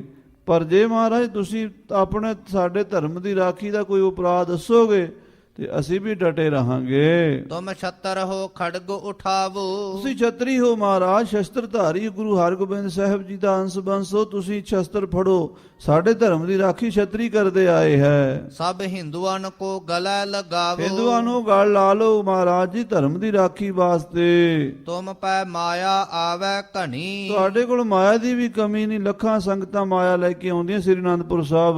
ਕਰਾਮਾਤ ਤੁਮ ਪੈ ਅਨਗਲੀ। ਔਰ ਕਰਾਮਾਤ ਵੀ ਤੁਹਾਡੇ ਕੋਲ ਅਣਗਿਣਤ ਹੈ। ਮਾਇਆ ਵੀ ਤੁਹਾਡੇ ਕੋਲ ਬਹੁਤ ਹੈ, ਸੰਗਤਾਂ ਵੀ ਤੁਹਾਡੇ ਨਾਲ ਬਹੁਤ ਹਨ। ਸਾਰਾ ਹਿੰਦੂ ਧਰਮ ਤੁਹਾਨੂੰ ਮੰਨਦਾ ਹੈ। ਔਰ ਜਿਹੜਾ ਮਹਾਰਾਜ ਜੀ ਤੁਹਾਡੇ ਕੋਲ ਕਰਾਮਾਤ ਦਾ ਖਜ਼ਾਨਾ ਰੂਹਾਨੀ ਸ਼ਕਤੀ ਦਾ ਉਹ ਵੀ ਬੇਅੰਤ ਹੈ। ਦੋਹਰਾ ਤੁਰਕਣ ਤੈ 10 ਗੁਣ ਅਧਿਕ ਹੈ ਹਿੰਦੂ ਹਿੰਦ ਮਾਹੀ। ਇਹ ਗੁਰੂ ਜੀ ਠੀਕ ਹੈ ਕਿ ਮੁਸਲਮਾਨਾਂ ਦਾ ਰਾਜ ਹੈ, ਮੁਸਲਮਾਨ ਸਾਨੂੰ ਦਬਾ ਰਹੇ ਨੇ, ਪਰ ਮੁਸਲਮਾਨਾਂ ਨਾਲੋਂ ਸਾਡੀ ਗਿਣਤੀ 10 ਗੁਣਾ ਹੈ। ਅਸੀਂ 10 ਗੁਣਾ ਹਾਂ, ਉਹ 10 ਹਨ, ਅਸੀਂ 90 ਹਾਂ। ਮਹਾਰਾਜ ਜੀ ਉਹ ਸਾਡੇ ਬਰਾਬਰ ਨਹੀਂ ਹਨ ਮੁਸਲਮਾਨ। ਅਸੀਂ ਬਹੁਤ ਜ਼ਿਆਦਾ ਗਿਣਤੀ ਵਿੱਚ ਹਾਂ ਤੇ ਅਸੀਂ ਸਾਰੇ ਤੁਹਾਡੇ ਮਗਰ ਤੁਰਾਂਗੇ। ਜਾਓ ਤੁਮ ਖੰਡਾ ਫੜ ਖੜੋ ਸਭ ਰਲੈ ਤੁਮੈ ਸੰਗ ਆਏ। ਜੇ ਤੁਸੀਂ ਖੰਡਾ ਫੜ ਕੇ ਖਲੋਗੇ ਨਾ ਸਤਿਗੁਰੂ ਜੀ, ਬਾਕੀ ਹਿੰਦੁਸਤਾਨ ਤੁਹਾਡੇ ਮਗਰ ਆਪੇ ਹੀ ਆ ਖਲੋਏਗਾ। ਚਾਓ ਪਈ ਗੁਰ ਨਾਨਕ ਬਚ ਗਏ ਬਿਕਾਇਆ। ਸ੍ਰੀ ਗੁਰੂ ਨਾਨਕ ਦੇਵ ਸੱਚੇ ਪਾਤਸ਼ਾਹ ਬਚਨ ਕੀਤੇ ਨੇ। ਤੁਰਕਣ ਸੋ ਨਹਿ ਖੰਡਾ ਫੜਾਇਆ। ਮਹਾਰਾਜ ਸੱਚੇ ਪਾਤਸ਼ਾਹ ਜੀ ਨੇ ਤੁਰਕਾਂ ਨੂੰ ਖੰਡਾ ਨਹੀਂ ਫੜਾਇਆ। ਤੁਰਕ ਗਲੈ ਗਲੇ ਹਮ ਸੀਸ। ਜੇ ਤੁਰਕਾਂ ਨੂੰ ਅਸੀਂ ਆਪਣੇ ਸੀਸ ਦੇ ਕੇ ਗਾਲਾਂਗੇ, ਬਚਨ ਗੁਰੂ ਨਾਨਕ ਸਾਹਿਬ ਜੀ ਕਹੇ ਸਨ। ਜੋ ਕਰ ਗਏ ਸਤਿਗੁਰ ਬਖਸ਼ੀਸ਼। ਇਹ ਬਖਸ਼ਿਸ਼ ਕਰਕੇ ਬਾਦਸ਼ਾਹ ਨੂੰ, ਬਾਬਰ ਨੂੰ ਰਾਜ ਦੇਣ ਲੱਗਿਆ ਕਹਿ ਗਏ ਵੀ ਅਸੀਂ ਆਪਣੇ ਸੀਸ ਦੇ ਕੇ ਰਾਜ ਵਾਪਸ ਲੈ ਲਵਾਂਗੇ। ਦੋਹਰਾ ਜੇਕਰ ਤੁਮਰੋ ਭਲ ਭਵੇ ਸਿਰ ਦੇਤ ਨਾ ਲਾਵੇਂ ਬੇਰ। ਇਹ ਮਹਾਰਾਜ ਜੀ ਜੇ ਤੁਸੀਂ ਸਾਡਾ ਭਲਾ ਕਰੋ ਤੇ ਸਾਡੇ ਧਰਮ ਦੀ ਰਾਖੀ ਕਰੋ, ਅਸੀਂ ਸੀਸ ਦੇਾਂਗੇ। ਦੇਉ ਤਾਂ ਕੀ ਜਾਏ ਜੜ ਦਰਗਾਹੋਂ ਤੁਰਤ ਉਖੇੜ।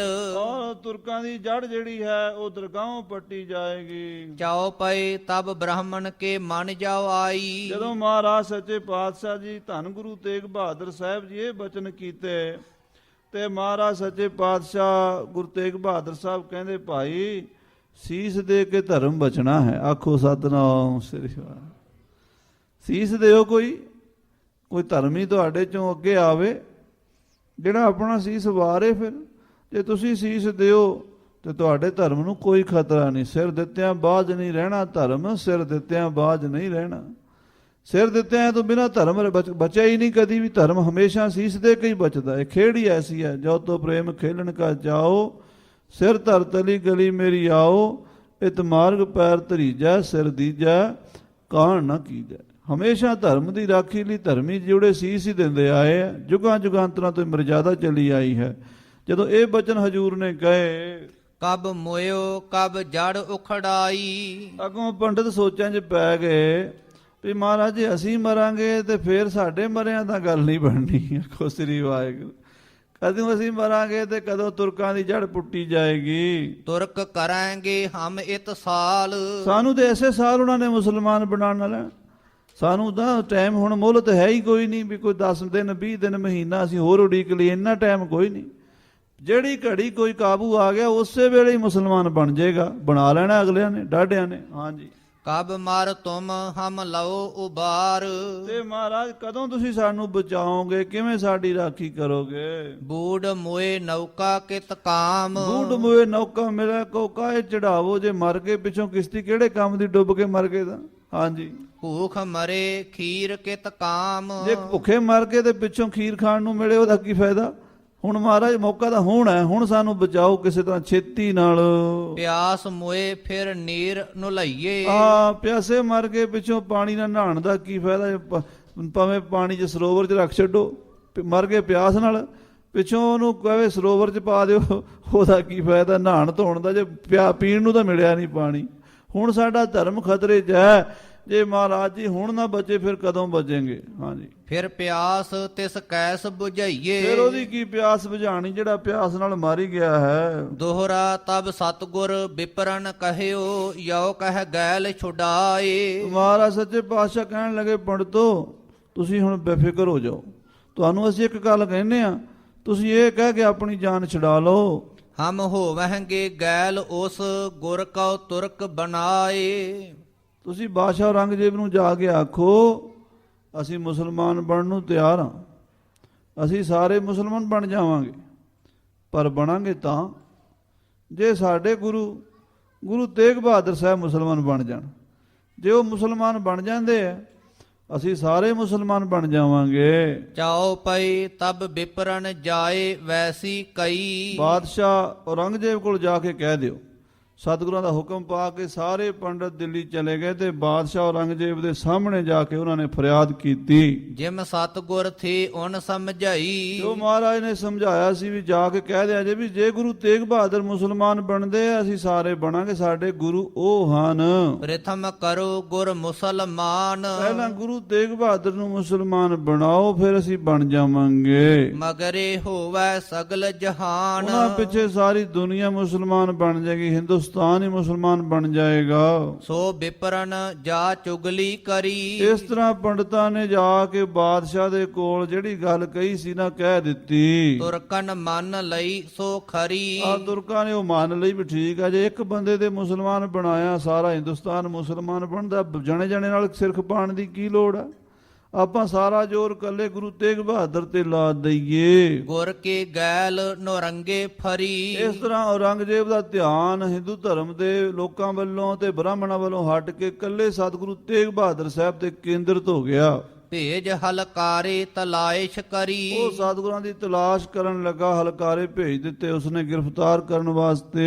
ਉਤ ਸਤਗੁਰ ਨੇ ਕਰੀ ਤਿਆਰੀ। ਉਧਰ ਮਹਾਰਾਜ ਸ਼ਹੀਦੀ ਪਾਉਣ ਵਾਸਤੇ ਅਨੰਦਪੁਰ ਸਾਹਿਬ ਤੋਂ ਆਪ ਹੀ ਤੁਰ ਪਏ। ਜੈਸੇ ਵਿਪਰਨ ਹੁਤੇ ਉਚਾਰੀ। ਜੋ ਪੰਡਤਾਂ ਨੂੰ ਕਿਹਾ ਸੀ ਅਸੀਂ ਆਪੇ ਸੰਭਾਲ ਲਵਾਂਗੇ, ਸਤਿਗੁਰੂ ਪਾਤਸ਼ਾਹ ਨੇ ਪੰਜਾਬ ਦੇ ਵਿੱਚ ਥਾਂ ਥਾਂ ਤੇ ਵਿਚਰ ਕੇ ਆਉਣ ਵਾਲੇ ਸਮੇਂ ਦੀਆਂ ਤਿਆਰੀਆਂ ਦੇ ਹੁਕਮ ਦੇ ਦਿੱਤੇ ਸਨ। ਇਹ ਬੜੀ ਬਰੀਕ ਗੱਲਾਂ ਨੇ ਜਿਹੜੀਆਂ ਆਮ ਲੋਕਾਂ ਨੂੰ ਪਤਾ ਨਹੀਂ ਹਨ। ਗੁਰੂ ਤੇਗ ਬਹਾਦਰ ਸਾਹਿਬ ਜੀ ਅਨੰਦਪੁਰ ਸਾਹਿਬ ਤੋਂ ਚੱਲ ਕੇ ਭਰਤਗੜ੍ਹ, ਰੋਪੜ, ਆਨੰਦਪੁਰ, ਕਲੌੜ, ਉਗਾਣੀ, ਆਕੜ ਪਿੰਡ ਤੇ ਫਿਰ ਆ ਕੇ ਬੈਠੇ ਨੇ ਸਤਿਗੁਰੂ ਜੀ। ਜਿਹੜਾ ਕਿਲ੍ਹਾ ਹੈ ਬਹਾਦਰਗੜ੍ਹ ਪਟਿਆਲੇ ਦੇ ਕੋਲ, ਉਹਨੂੰ ਸੈਫਾਬਾਦ ਕਹਿੰਦੇ। ਸੈਫਦੀਨ ਮੁਸਲਮਾਨ ਉੱਥੇ ਰਹਿੰਦਾ ਸੀ, ਉਹ ਬੜਾ ਪ੍ਰੇਮੀ ਸੀ ਮਹਾਰਾਜ ਦਾ। ਉਹਨੇ ਸਤਿਗੁਰਾਂ ਨੂੰ ਆਪਣੇ ਕੋਲ 4 ਮਹੀਨੇ ਚੁਮਾਸਾ ਰੱਖਿਆ ਔਰ ਉਥੋਂ ਸਤਿਗੁਰੂ ਪਟਿਆਲੇ ਤੋਂ ਹੁੰਦੇ ਸਮਾਣੇ ਨੂੰ ਹੁੰਦੇ ਹੋਏ ਧਮਧਾਨ ਸਾਹਿਬ, ਹਰਿਆਣੇ ਦੇ ਬਹੁਤ ਸਾਰੇ ਇਲਾਕੇ 'ਚ ਹੁੰਦੇ ਜਾ ਕੇ ਆਗਰੇ ਦੇ ਵਿੱਚ ਪਾਤਸ਼ਾਹ ਨੇ ਇੱਕ ਮਾਈ ਦਾ ਥਾਨ ਲੈਣਾ ਸੀ। ਉਹਨੇ ਮਾਈ ਨੇ ਸੂਤਰ ਕੱਤ ਕੇ ਚੋਲਾ ਤਿਆਰ ਕੀਤਾ ਸੀ। ਉਹ ਮਾਈ ਕਹਿੰਦੇ ਸਤਿਗੁਰੂ 6ਵੇਂ ਪਾਤਸ਼ਾਹ ਦੇ ਸਮੇਂ ਵੀ ਉੱਥੇ ਰਹਿੰਦੀ ਸੀ, ਉਦੋਂ ਵਿਆਹੀ ਸੀ, ਉੱਥੇ ਨੌਜਵਾਨ ਸੀ ਤੇ ਗੁਰੂ ਸਾਹਿਬ ਜੀ ਨੂੰ ਇਹ ਬੜੇ ਪ੍ਰੇਮ ਨਾਲ ਯਾਦ ਕਰਦੀ ਸੀ। ਉਹਦੇ ਸਹੁਰੇ ਜਿਹੜੇ ਸੀ ਉਹ ਮਨਮਤੀਏ ਸਨ ਤੇ ਗੁਰੂ ਸਾਹਿਬ ਜੀ ਮਹਾਰਾਜ 6ਵੇਂ ਪਾਤਸ਼ਾਹ ਨੂੰ ਬੇਨਤੀਆਂ ਕਰਦੀ ਸੀ, ਜੇ ਮਹਾਰਾਜ ਕਿਰਪਾ ਕਰਨ ਮੇਰੇ ਸਹੁਰਿਆਂ ਨੂੰ ਮੱਤ ਦੇਣ, ਆਉਣ ਇੱਥੇ ਦਰਸ਼ਨ ਦੇਣ, ਮੈਨੂੰ ਇਸ ਨਰਕ ਵਿੱਚੋਂ ਕੱਢਣ। ਤੇ ਗੁਰੂ ਹਰਗੋਬਿੰਦ ਸਾਹਿਬ ਗਵਾਲੀਅਰ ਤੋਂ ਵਾਪਸ ਆਉਂਦੇ ਹੋਏ ਆਗਰੇ ਜਦੋਂ ਠਹਿਰੇ ਨੇ, ਉਸ ਮਾਈ ਦੀ ਗਲੀ ਦੇ ਵਿੱਚ ਘੋੜਾ ਜਾ ਕੇ ਰੋਕਿਆ ਤੇ ਉਸ ਮਾਈ ਨੂੰ ਦਰਸ਼ਨ ਦਿੱਤੇ। ਉਦੋਂ ਜਵਾਨ ਸੀ, ਬੱਚੀ ਸੀ, ਤੇ ਉਹਨੇ ਸਤਿਗੁਰਾਂ ਦੇ ਨਮਸਕਾਰ ਕੀਤੀ। 6ਵੇਂ ਪਾਤਸ਼ਾਹ ਮਹਾਰਾਜ ਜੀ ਨੂੰ ਸਿੱਖੀ ਦੀ ਕਮਾਈ ਕੀਤੀ, ਪਰਿਵਾਰ ਨੂੰ ਵੀ ਸੁਮਾਰਗ ਪਾਇਆ। ਉਹ ਮਾਈ ਗੁਰੂ ਤੇਗ ਬਹਾਦਰ ਸਾਹਿਬ ਦੇ ਸਮੇਂ ਬਹੁਤ ਬਿਰਧ ਹੋ ਚੁੱਕੀ ਸੀ। ਉਹਨੇ ਆਪ ਆਪਣੇ ਹੱਥ ਨਾਲ ਸੂਤਰ ਕੱਤ ਕੇ ਥਾਨ ਬਣਾਇਆ, ਬਸਤਰ। ਗੁਰੂ ਤੇਗ ਬਹਾਦਰ ਸਾਹਿਬ ਉਹ ਲੈਣਾ ਸੀ, ਇਸ ਕਰਕੇ ਆਗਰੇ ਪਹੁੰਚ ਗਏ। ਮਾਈ ਦਾ ਥਾਨ ਜਿੱਥੇ ਲਿਆ, ਉਸ ਜਗ੍ਹਾ ਦਾ ਨਾਮ ਗੁਰਦੁਆਰਾ ਮਾਈ ਥਾਨ ਹੈ। ਆਗਰੇ ਦੇ ਵਿੱਚ ਗੁਰਦੁਆਰਾ ਮਾਈ ਥਾਨ, ਮਾਈ ਦੇ ਉੱਥੇ ਸਤਸੰਗ ਹੁੰਦਾ, ਕੀਰਤਨ ਹੁੰਦਾ। ਹੁਣ ਗੁਰਦੁਆਰਾ ਸੁੰਦਰ ਬਣ ਚੁੱਕਾ। ਸੋ ਖਾਲਸਾ ਜੀ, ਉੱਥੇ ਜਾ ਕੇ ਸਤਿਗੁਰੂ ਗ੍ਰਿਫਤਾਰੀ ਕੀ ਦਿੱਤੀ ਹੈ 9ਵੇਂ ਪਾਤਸ਼ਾਹ ਜੀ ਨੇ। ਆਪ ਚੱਲ ਗੁਰ ਦਿੱਲੀ ਆਏ। ਤੇ ਉਥੋਂ ਮਹਾਰਾਜ ਗ੍ਰਿਫਤਾਰ ਕਰਕੇ ਸਤਿਗੁਰਾਂ ਨੂੰ ਦਿੱਲੀ ਲਿਆਂਦਾ ਗਿਆ। ਬੜੀ ਲੰਮੀ ਕਥਾ ਹੈ, ਜੇ ਆਪਾਂ ਕਰੀਏ ਕਈ ਘੰਟੇ ਲੱਗਦੇ। ਵਿਸਥਾਰ ਸੂਰਜ ਪ੍ਰਕਾਸ਼ ਪੜ੍ਹ ਸਕਦੇ ਹਾਂ, ਦੇਖ ਸਕਦੇ ਹਾਂ। ਮਹਾਰਾਜ ਦਿੱਲੀ ਆ ਗਏ ਜਦੋਂ ਚਾਂਦਨੀ ਚੌਂਕ ਸਤਿਗੁਰਾਂ ਨੂੰ ਕੋਤਵਾਲੀ ਦੇ ਵਿੱਚ ਪਹਿਲਾਂ ਨਜ਼ਰਬੰਦ ਰੱਖਿਆ ਗਿਆ। ਤੁਰਕਨ ਘਰ ਜਾ ਆਪ ਬੰਧਾਏ। ਆਪ ਤੁਰਕਾਂ ਦੇ ਘਰ ਪਹੁੰਚੇ ਸੱਚੇ ਪਾਤਸ਼ਾਹ, ਆਪ ਗ੍ਰਿਫਤਾਰੀ ਦਿੱਤੀ, ਕਿਉਂਕਿ ਉਹਨਾਂ ਨੇ ਧਰਮ ਦੀ ਰਾਖੀ ਲਈ ਸੀਸ ਵਾਰਨਾ ਸੀ। ਦੋਹਰਾ ਦਿੱਲੀ ਦੁਆਰਾ ਖੜ ਗੁਰੂ ਦੁਸਾਲੋ ਦਿਓ ਕਲਾਏ। ਇੱਥੇ ਸੱਚੇ ਪਾਤਸ਼ਾਹ ਮਹਾਰਾਜ ਜੀ ਨੇ ਆਪਣਾ ਦੁਸ਼ਾਲਾ ਆਪ ਭੇਜਿਆ ਸੀ ਨਾ ਆਗਰੇ ਦੇ ਵਿੱਚ। ਜਦੋਂ ਮਹਾਰਾਜ ਜਿੱਥੇ ਅੱਜ ਕੱਲ੍ਹ ਗੁਰੂ ਕਾ ਤਾਲ ਹੈ ਨਾ ਖਾਲਸਾ ਜੀ, ਇਹ ਆਗਰੇ ਸ਼ਹਿਰ ਦੇ ਬਾਹਰ ਜਿਹੜੀ ਸੜਕ ਜਾਂਦੀ ਹੈ ਉਹਦੇ ਉੱਤੇ ਹੀ ਸਥਾਨ ਹੈ ਗੁਰੂ ਕਾ ਤਾਲ। ਉੱਥੇ ਬੜਾ ਪੁਰਾਣਾ ਤਾਲਾਬ ਬਾਦਸ਼ਾਹੀ ਸੀ, ਤੇ ਕਹਿੰਦੇ ਵੀ ਸਤਿਗੁਰੂ ਨਾਨਕ ਦੇਵ ਸੱਚੇ ਪਾਤਸ਼ਾਹ ਜੀ ਉੱਥੇ ਪਹਿਲਾਂ ਹੀ ਚਰਨ ਪਾਏ ਸਨ। ਉੱਥੇ ਹੀ ਗੁਰੂ ਤੇਗ ਬਹਾਦਰ ਸਾਹਿਬ ਜੀ ਥੜੇ ਤੇ ਜਾ ਬੈਠੇ, ਤੇ ਇੱਕ ਆ ਜਿਹੜੀ ਭੇਡਾਂ ਚਾਰਨ ਵਾਲੇ ਹਸਨ ਅਲੀ ਨੂੰ ਬੁਲਾ ਕੇ ਕਹਿਣ ਲੱਗੇ, ਕਾਕਾ ਸਾਡਾ ਇੱਕ ਕੰਮ ਕਰ, ਸਾਨੂੰ ਖਾਣ ਵਾਸਤੇ ਬਾਜ਼ਾਰੋਂ ਮਠਿਆਈ ਲਿਆ ਕੇ ਦੇ। ਉਹ ਕਹਿੰਦਾ ਜੀ ਮੇਰੀਆਂ ਭੇਡਾਂ ਦਾ ਕੌਣ ਖਿਆਲ ਰੱਖੇਗਾ। ਸਤਿਗੁਰੂ ਤੇਗ ਬਹਾਦਰ ਸਾਹਿਬ ਕਹਿੰਦੇ ਭੇਡਾਂ ਤੇਰੀਆਂ ਕਿਤੇ ਨਹੀਂ ਜਾਂਦੀਆਂ, ਇੱਥੇ ਚੁਗਦੀਆਂ, ਅਸੀਂ ਬੈਠੇ ਹਾਂ, ਤੇ ਤੂੰ ਸਾਡੇ ਵਾਸਤੇ ਮਠਿਆਈ ਲਿਆ। ਉਹ ਕਹਿੰਦਾ ਜੀ ਮਾਇਆ ਪੈਸੇ। ਮਹਾਰਾਜ ਨੇ ਆਪਣੇ ਹੱਥੋਂ ਬੜੀ ਕੀਮਤੀ ਹੀਰੇ ਵਾਲੀ ਛਾਪ ਲਾ ਕੇ ਦਿੱਤੀ, ਕਹਿੰਦੇ ਆਹ ਲੈ ਜਾ, ਛਾਪ ਦੀ ਮਠਿਆਈ ਲੈ ਆ। ਉਹ ਕਹਿੰਦਾ ਜੀ ਕੋਈ ਝੋਲਾ ਥੈਲਾ ਕੋਈ ਕੱਪੜਾ ਹੋਵੇ ਜੇ ਪਵਾ ਲਿਆਵਾਂ। ਉਦੋਂ ਮਠਿਆਈ ਪੈਕਿੰਗ ਨਹੀਂ ਸੀ ਹੁੰਦੀ, ਆਪਣੇ ਕੱਪੜੇ 'ਚ ਪਵਾ ਕੇ ਲਿਆਉਣੀ ਪੈਂਦੀ ਸੀ, ਪੁਰਾਣੇ ਜ਼ਮਾਨੇ ਦੀ ਗੱਲਾਂ। ਮਹਾਰਾਜ ਮੋਢੇ ਤੋਂ ਦੁਸ਼ਾਲਾ ਬਹੁਤ ਕੀਮਤੀ 2000 ਦਾ ਕਹਿੰਦੇ ਉਹ ਦੁਸ਼ਾਲਾ ਸੀ ਉਸ ਜ਼ਮਾਨੇ 'ਚ, ਉਹ ਦਿੱਤਾ, ਕਹਿੰਦੇ 'ਚ ਪਵਾ ਲਿਆਈ। ਜਦੋਂ ਉਹ ਲੈ ਕੇ ਤੁਰਿਆ ਤੇ ਪਿੱਛੋਂ ਭਾਈ ਮਤੀ ਦਾਸ ਜੀ ਬੜੇ ਹੈਰਾਨ ਹੋ ਕੇ ਪੁੱਛਦੇ ਕਿ ਮਹਾਰਾਜ ਸੱਚੇ ਪਾਤਸ਼ਾਹ ਜੀ ਆਪ ਤਾਂ ਕਦੀ ਬਾਜ਼ਾਰ ਦੀ ਮਠਿਆਈ ਖਾਧੀ ਨਹੀਂ, ਨਾ ਕਦੀ ਆਪ ਜੀ ਨੇ ਇਹੋ ਜਿਹੇ ਪਕਵਾਨਾਂ ਦੀ ਰਸ ਮਨ ਵਿੱਚ ਰੱਖਿਆ, ਬਿਰਤੀ ਨਹੀਂ ਰੱਖੀ। ਅਸੀਂ ਪ੍ਰਸ਼ਾਦਾ ਸੁੱਖਾ ਮਿੱਸਾ ਬਣਾ ਕੇ ਦਿੰਦੇ, ਤੁਸੀਂ ਛਕ ਲੈਂਦੇ ਹੋ, ਅੱਜ ਕੀ ਗੱਲ ਬਾਜ਼ਾਰ ਤੋਂ ਮਠਿਆਈ ਕਿਉਂ ਮੰਗਵਾ ਰਹੇ ਹੋ।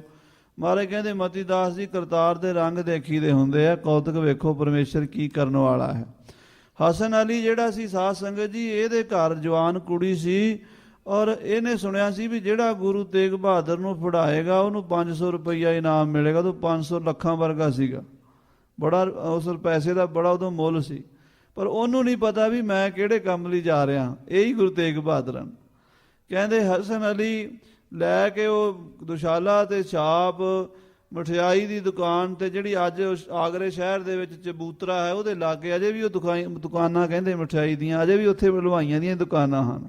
ਤੇ ਉਹ ਚਬੂਤਰਾ, ਜਿੱਥੇ ਚਬੂਤਰੇ ਦਾ ਮਤਲਬ ਹੈ ਵੀ ਚੌਂਕੀ, ਪੁਲਿਸ ਚੌਂਕੀ, ਪੁਲਿਸ ਪੋਸਟ, ਉਹ ਜਿਹੜੀ ਉੱਥੇ ਸੀਗੀ, ਕੋਤਵਾਲ ਉੱਥੇ ਬੈਠਦਾ ਸੀ, ਨੇੜੇ ਹੀ ਸੀ ਹਲਵਾਈ ਦੀ ਦੁਕਾਨ ਦੇ। ਉੱਥੇ ਜਾ ਕੇ ਉਹਨੇ ਛਾਪ ਰੱਖ ਦਿੱਤੀ, ਕਹਿਣ ਲੱਗਾ ਜੀ ਆਹ ਛਾਪ ਲੈ ਲਓ ਤੇ ਇਹਦੇ 'ਚ ਮਠਿਆਈ ਪਾ ਦਿਓ, ਕਿਉਂਕਿ ਉਹ ਵਿਚਾਰਾ ਗਰੀਬ ਆਦਮੀ ਸੀ, ਉਹਨੇ ਕਿਹੜਾ ਕਦੀ ਮਠਿਆਈ ਖਰੀਦੀ ਸੀ, ਬਹੁਤ ਗਰੀਬ ਸੀ, ਆਜੜੀ ਸੀ।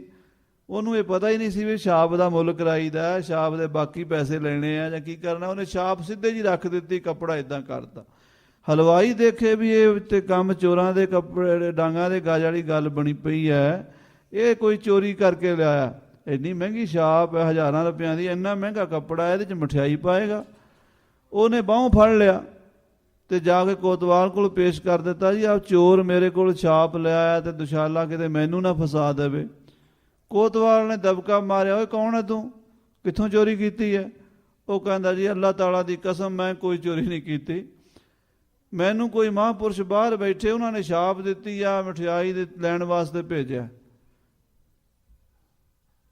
ਉਹ ਕਹਿਣ ਲੱਗੇ ਵੀ ਇਹੋ ਜਿਹਾ ਕਿਹੜਾ ਮਹਾਂਪੁਰਸ਼ ਹੈ ਜਿਹੜਾ ਛਾਪ ਐਵੇਂ ਦੇ ਦੇਗਾ, ਲੱਖਾਂ ਹਜ਼ਾਰਾਂ ਰੁਪਇਆਂ ਦੀ ਛਾਪ ਹੈ, ਦੁਸ਼ਾਲਾ ਬੜਾ ਮਹਿੰਗਾ ਹੈ, ਤੇ ਮਠਿਆਈ ਦੇ ਬਦਲੇ ਕੌਣ ਦੇਗਾ ਬਿਨਾਂ ਜਾਣ ਪਛਾਣ ਦੇ। ਉਹਨੇ 5 ਬੰਦੇ ਫਟਾਫਟ ਘੋੜ ਸਵਾਰ ਭੇਜੇ ਗੁਰੂ ਕੇ ਤਾਲ ਵਾਲੀ ਥਾਂ ਤੇ ਆ ਕੇ। ਉਹਨਾਂ ਸਿਪਾਹੀਆਂ ਨੇ ਪੁੱਛਿਆ ਗੁਰੂ ਤੇਗ ਬਹਾਦਰ ਸਾਹਿਬ ਜੀ ਨੂੰ, ਮਹਾਰਾਜ ਤੁਸੀਂ ਕੌਣ ਹੋ, ਕਿੱਥੋਂ ਆਏ ਹੋ, ਕੀ ਪ੍ਰਯੋਜਨ ਹੈ, ਤੁਸੀਂ ਕਿਸੇ ਬੰਦੇ ਨੂੰ ਛਾਪ ਦਿੱਤੀ ਹੈ? ਮਹਾਰਾਜ ਕਹਿਣ ਲੱਗੇ ਹਾਂ ਛਾਪ ਅਸੀਂ ਦਿੱਤੀ, ਆਜੜੀ ਨੂੰ ਆ ਭੇਡਾਂ ਉਹਦੀਆਂ ਚੁਗਦੀਆਂ ਪਈਆਂ, ਮਠਿਆਈ ਲੈਣ ਭੇਜਿਆ। ਸਾਡਾ ਨਾਮ ਗੁਰੂ ਤੇਗ ਬਹਾਦਰ ਆਨੰਦਪੁਰ ਸਾਹਿਬ ਦੇ ਰਹਿਣ ਵਾਲੇ ਆ। ਉਹ ਲੱਭਦੇ ਫਿਰਦੇ ਸੀਗੇ, ਉਹ ਭੱਜ ਕੇ ਗਏ, ਕਹਿਣ ਲੱਗੇ ਜੀ ਗੁਰੂ ਤੇਗ ਬਹਾਦਰ ਬੈਠੇ ਆ 5 ਸਿੱਖਾਂ ਸਮੇਤ। ਉਸੇ ਵੇਲੇ ਆ ਕੇ ਕੋਤਵਾਲ ਨੇ ਬਾਗ ਨੂੰ ਘੇਰਾ ਪਾ ਲਿਆ। 400 ਸਿਪਾਹੀ ਕਹਿੰਦੇ ਆਏ ਸਨ। 400 ਸਿਪਾਹੀਆਂ ਸਮੇਤ ਘੇਰਾ ਪਾ ਕੇ ਜਿੱਥੇ ਸਤਿਗੁਰੂ ਬੈਠੇ ਸਨ ਉਸ ਤੋਂ 10 ਕਦਮ ਪਰੇ ਇੱਕ ਪੁਰਾਣੀ ਬਿਲਡਿੰਗ ਸੀ, ਉਸ 'ਚ ਮਹਾਰਾਜ ਨੂੰ ਨਜ਼ਰਬੰਦ ਕਰ ਲਿਆ। ਬੇਨਤੀ ਕੀਤੀ, ਮਹਾਰਾਜ ਤੁਹਾਨੂੰ ਔਰੰਗਜ਼ੇਬ ਬਾਦਸ਼ਾਹ ਕੋਲ ਲੈ ਜਾਣਾ, ਸਾਡੀ ਮਜਬੂਰੀ, ਸਾਡੀ ਡਿਊਟੀ। ਮਹਾਰਾਜ ਕਹਿੰਦੇ ਅਸੀਂ ਆਪ ਹੀ ਇੱਥੇ ਇਸੇ ਵਾਸਤੇ ਆਏ ਹਾਂ। ਫਿਰ ਉੱਥੋਂ ਸਤਿਗੁਰੂ ਜੀ ਨੂੰ ਉੱਥੇ ਰੱਖਿਆ ਤੇ ਦਿੱਲੀ ਖਬਰ ਕੀਤੀ ਬਾਦਸ਼ਾਹ ਕੋਲ ਵੀ ਇੱਦਾਂ ਇੱਦਾਂ ਗੁਰੂ ਤੇਗ ਬਹਾਦਰ ਸਾਡੇ ਕੋਲ ਆ ਗਏ, ਨਜ਼ਰਬੰਦਾਂ ਨੂੰ ਕਿੱਦਾਂ ਭੇਜੀਏ? ਬਾਦਸ਼ਾਹ ਨੇ 12,000 ਫੌਜ ਦਿੱਲੀ ਤੋਂ ਭੇਜੀ। 12,000 ਫੌਜ 'ਚੋਂ 3,000 ਅੱਗੇ, 3 ਪਿੱਛੇ, 3 ਸੱਜੇ, 3 ਖੱਬੇ, ਤਾਂ ਕਿ ਗੁਰੂ ਤੇਗ ਬਹਾਦਰ ਨੂੰ ਕੋਈ ਛੁਡਾ ਕੇ ਨਾ ਲੈ ਜਾਏ। ਕਿਉਂਕਿ ਉਹਨਾਂ ਦਾ ਉਸ ਵੇਲੇ ਪ੍ਰਤਾਪ ਸਾਰੀ ਦੁਨੀਆ ਵਿੱਚ ਸੀ ਕਿ ਕੋਈ ਹਿੰਦੂ ਰਾਜਾ, ਕੋਈ ਰਾਜਸਥਾਨ ਦਾ ਰਾਜਾ ਹੀ ਨਾ ਹਮਲਾ ਕਰ ਦੇਵੇ, ਕੋਈ ਸਿੱਖਾਂ ਦਾ ਹੀ ਹਮਲਾ ਨਾ ਕਰ ਦੇਵੇ, ਕੋਈ ਛੁਡਾ ਕੇ ਨਾ ਲੈ ਜਾਏ। ਸੋ ਸਤਿਗੁਰੂ ਜੀ ਨੂੰ ਦਿੱਲੀ ਲਿਆਂਦਾ ਗਿਆ, ਜਿੱਥੇ ਪਾਤਸ਼ਾਹ ਗੁਰੂ ਤੇਗ ਬਹਾਦਰ ਸਾਹਿਬ ਨੂੰ ਬੜੇ ਸਤਿਕਾਰ ਨਾਲ ਬਾਦਸ਼ਾਹ ਔਰੰਗਜ਼ੇਬ ਨੇ ਰੱਖਿਆ। ਬੇਨਤੀਆਂ ਕਰਦਾ ਰਿਹਾ, ਮਹਾਰਾਜ ਤੁਸੀਂ ਕੋਈ ਐਸਾ ਰਾਹ ਕੱਢੋ ਵੀ ਹਿੰਦੂ ਤੇ ਮੁਸਲਮਾਨ ਆਪਸ 'ਚ ਲੜੀ ਜਾਂਦੇ ਇਕੱਠੇ ਹੋ ਜਾਣ। ਮਹਾਰਾਜ ਕਹਿੰਦੇ ਤੂੰ ਕੀ ਚਾਹੁੰਦਾ? ਕਹਿੰਦਾ ਮੈਂ ਚਾਹੁੰਦਾ ਵੀ ਇਹ ਮੁਸਲਮਾਨ ਬਣ ਜਾਣ ਤੇ ਲੜਾਈ ਖਤਮ ਹੋ ਜਾਵੇ, ਤੁਹਾਡੀ ਕੀ ਰਾਏ ਹੈ? ਸਤਿਗੁਰੂ ਤੇਗ ਬਹਾਦਰ ਸਾਹਿਬ ਕਹਿਣ ਲੱਗੇ ਸਾਡੀ ਰਾਏ ਬਾਅਦ 'ਚ ਦੱਸਾਂਗੇ, ਪਹਿਲਾਂ ਸਾਡੇ ਕੇ ਕੰਮ ਕਰ। ਕਹਿੰਦਾ ਦੱਸੋ? ਮਹਾਰਾਜ ਕਹਿੰਦੇ 5 ਮਣ ਕਾਲੀਆਂ ਮਿਰਚਾਂ ਅੱਗ ਲਾ ਕੇ ਸਾੜ। 5 ਮਣ ਕਾਲੀਆਂ ਮਿਰਚਾਂ, ਪਾਈਆ ਮਿਰਚਾਂ ਕਿਸੇ ਚੰਗੇ ਤੋਂ ਹਿਸਾਬ ਕਿਤਾਬ ਵਾਲੇ ਨੂੰ ਦੇ ਦਿਓ ਤੇ ਉਹਨੂੰ ਕਹਿ ਵੀ ਪਾਈਆ ਮਿਰਚਾਂ ਦੇ ਦਾਣੇ ਨਹੀਂ ਗਿਣੇ ਜਾਂਦੇ। ਪਾਈਆ ਮਿਰਚਾਂ ਦੇ ਦਾਣੇ ਸਹੀ ਨਹੀਂ ਬੰਦਾ ਗਿਣ ਸਕਦਾ ਵੀ ਕਿੰਨੇ ਕੁ 100 ਹਨ, ਕਿੰਨੇ 1000 ਹਨ। ਤੇ 5 ਮਣ ਕਾਲੀਆਂ ਮਿਰਚਾਂ ਅੱਗ ਲਾ ਦਿੱਤੀ, ਸਾੜ ਦਿੱਤੀਆਂ। ਕਹਿੰਦੇ ਹੁਣ ਕੀ ਕਰੀਏ? ਮਹਾਰਾਜ ਕਹਿੰਦੇ ਇਹਨੂੰ ਮਸਲ ਦਿਓ। ਜਦੋਂ ਮਸਲ ਦਿੱਤੀਆਂ ਤੇ ਕੱਪੜ ਛਾਣ ਕਰ ਦਿਓ। ਕੱਪੜ ਛਾਣ ਕਰ ਦਿੱਤੀ, ਸੁਆਹ ਉਹਦੀ ਛਣ ਗਈ, ਸਭ ਕੁਛ। 3 ਦਾਣੇ ਸਾਬਤ ਨਿਕਲੇ। ਜਦੋਂ 3 ਦਾਣੇ ਸਾਬਤ ਨਿਕਲੇ, ਸਤਿਗੁਰੂ ਤੇਗ ਬਹਾਦਰ ਸਾਹਿਬ ਜੀ ਨੂੰ ਕਹਿੰਦੇ ਜੀ 3 ਦਾਣੇ ਬਚੇ ਆ।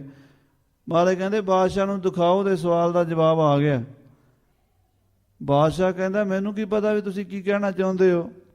ਮਹਾਰਾਜ ਕਹਿੰਦੇ ਤੂੰ ਤੇ 2 ਤੋਂ 1 ਕਰਨਾ ਚਾਹੁੰਦਾ, 2 ਤੋਂ 1 ਕਰਨਾ ਚਾਹੁੰਦਾ, ਪਰ ਅਕਾਲ ਪੁਰਖ ਪਰਮੇਸ਼ਰ ਨੂੰ ਮਨਜ਼ੂਰ ਹੈ ਦੂਸਰੇ ਦੀ ਥਾਂ ਤੇ ਤੀਸਰਾ ਪੰਥ ਵੀ ਚੱਲਣ ਵਾਲਾ ਹੈ। 2 ਪੰਥ ਮੈਂ ਕਪਟ ਵਿਦਿਆ ਚਲਾਨੀ, ਬਹੁਤ ਤੀਸਰਾ ਪੰਥ ਕੀਜੈ ਪ੍ਰਧਾਨੀ। ਤੀਸਰਾ ਪੰਥ ਖਾਲਸਾ ਪੰਥ ਕਰੋ, ਖਾਲਸਾ ਪੰਥ ਤੀਸਰ ਪ੍ਰਵੇਸ਼ਾ, ਜਗ੍ਹਾ ਸਿੰਘ ਜੋਧੇ ਧਰੈ ਨੀਲ ਭੇਸਾ। ਇਹ ਤੀਸਰਾ ਪੰਥ ਖਾਲਸਾ ਚੱਲਣ ਵਾਲਾ, ਤੂੰ ਤੇ 2 ਤੋਂ 1 ਕਰਨਾ ਚਾਹੁੰਦਾ। ਐਸੇ ਜਵਾਬ ਸੁਣ ਕੇ ਔਰੰਗਜ਼ੇਬ ਨੇ ਸਮਝ ਲਿਆ ਵੀ ਇਹ ਹੁਣ ਮੇਰੀ ਈਨ ਨਹੀਂ ਮੰਨਣਗੇ। ਪਾਤਸ਼ਾਹ ਨੂੰ ਪਿੰਜਰੇ ਵਿੱਚ ਵੀ ਰੱਖਿਆ ਗਿਆ, ਹੋਰ ਵੀ ਬੜੇ ਕਸ਼ਟ ਦਿੱਤੇ। ਅਖੀਰ ਸਾਹਮਣੇ ਭਾਈ ਮਤੀ ਦਾਸ ਜੀ ਵਰਗੇ ਸਿੱਖਾਂ ਨੂੰ ਸ਼ਹੀਦ ਕੀਤਾ ਗਿਆ, ਆਰਿਆਂ ਨਾਲ ਚੀਰ ਕੇ, ਦੇਗਾਂ 'ਚ ਉਬਾਲ ਕੇ, ਰੂਈ 'ਚ ਸਾੜ ਕੇ। ਅਡੋਲ ਰਹਿ ਕੇ 11 ਨਵੰਬਰ ਸਨ 1675 ਨੂੰ ਮਹਾਰਾਜ ਸੱਚੇ ਪਾਤਸ਼ਾਹ ਚਾਂਦਨੀ ਚੌਂਕ ਵਿੱਚ ਸੀਸ ਦਿਆ ਪਰ ਸਿਰ ਨਾ ਦਿਆ, ਮਹਾਨ ਸਾਕਾ ਕਰਕੇ ਸ਼ਹੀਦੀ ਪ੍ਰਾਪਤ ਕੀਤੀ। ਉਹ ਸ਼ਹੀਦੀ ਦਾ ਅਸਰ ਹਿੰਦੁਸਤਾਨ ਦੇ ਲੋਕਾਂ ਦੇ ਪਿਆ। ਉਹ ਜਿਹੜੇ ਬ੍ਰਾਹਮਣ, ਖੱਤਰੀ, ਵੈਸ਼, ਸ਼ੂਦਰ ਡਰਦੇ ਮਾਰੇ ਮੁਸਲਮਾਨ ਬਣ ਰਹੇ ਸਨ, ਉਹਨਾਂ ਦੇ ਅੰਦਰ ਗੱਲ ਆਈ ਵੀ ਮਰਨਾ ਤਾਂ ਫੇਰ ਵੀ ਹੈ, ਕਿਉਂ ਨਾ ਅਸੀਂ ਆਪਣੇ ਧਰਮ 'ਚ ਰਹਿ ਕੇ ਮਰੀਏ। ਉਹ ਹਿੰਦੂ ਧਰਮ ਤਾਂ ਬਚਿਆ ਜੇ ਗੁਰੂ ਤੇਗ ਬਹਾਦਰ ਸਾਹਿਬ ਆਦਰਸ਼ ਨਾ ਬਣਦੇ, ਉਹ ਬੇੜਾ ਡੁੱਬ ਜਾਣਾ ਸੀਗਾ। ਆਖੋ ਸਤਨਾਮ ਸ੍ਰੀ ਵਾਹਿਗੁਰੂ। ਤੇ ਉਹਨਾਂ ਲੋਕਾਂ ਨੂੰ ਖੰਡੇ ਦਾ ਅੰਮ੍ਰਿਤ ਛਕਾ ਕੇ, ਗਿੱਦੜੋਂ ਸ਼ੇਰ ਬਣਾ ਕੇ, ਚਿੜੀਆਂ ਤੋਂ ਬਾਜ ਤੁੜਾ ਕੇ 10ਵੇਂ ਪਾਤਸ਼ਾਹ ਮਹਾਰਾਜ ਨੇ ਉਹ ਕ੍ਰਿਸ਼ਮਾ ਕੀਤਾ ਜਿਹੜਾ ਸੰਸਾਰ ਦੇ ਅੰਦਰ ਵਿਲੱਖਣ ਹੈ। ਭਾਈ ਸਾਹਿਬ ਰਤਨ ਸਿੰਘ ਜੀ ਕੈਪਟਨ ਮਰੀ ਨੂੰ ਇਹ ਗੱਲਾਂ ਦੱਸ ਰਹੇ ਹੈ। ਸੋ ਸਾਧ ਸੰਗਤ ਜੀ, ਉਹ ਹੁਣ ਆਪਾਂ ਅਗਲੇ ਪ੍ਰਕਰਣਾਂ ਵਿੱਚ ਸਰਵਣ ਕਰਨੇ ਵੀ ਕਲਗੀਧਰ ਨੇ ਪੰਥ ਕਿਵੇਂ ਸਾਜਿਆ, ਤੇ ਪੰਥ ਸਾਜ ਕੇ ਉਸ ਪੰਥ ਨੂੰ ਰਾਜ ਦਾ ਵਰਦਾਨ ਦਿੱਤਾ। ਰਾਜ ਕਰੇਗਾ ਖਾਲਸਾ, ਆਕੀ ਰਹੇ ਨਾ ਕੋਏ, ਖੁਆਰ ਹੋਏ ਸਭ ਮਿਲेंगे। ਬਚੇ ਸ਼ਰਨ ਜੋ ਹੋਏ ਉਸੇ ਪੰਥ ਖਾਲਸੇ ਦਾ ਆਪਾਂ ਇਹ ਸਰੂਪ ਦੇਖ ਰਹੇ ਹਾਂ। ਇਹ ਸਤਿਗੁਰੂ ਕਲਗੀਧਰ ਪਾਤਸ਼ਾਹ ਦੀਆਂ ਬਰਕਤਾਂ, ਗੁਰੂ ਤੇਗ ਬਹਾਦਰ ਸਾਹਿਬ ਦੀ ਸ਼ਹੀਦੀ ਦਾ ਪ੍ਰਤਾਪ ਹੈ।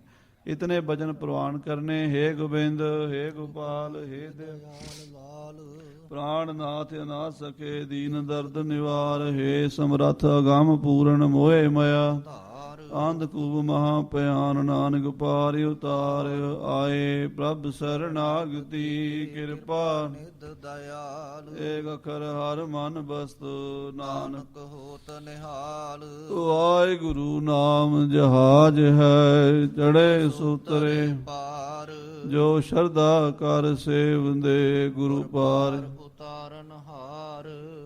वाहिगुरु नाम जहाज है चढ़े सुतरे, जो श्रद्धा कर सेव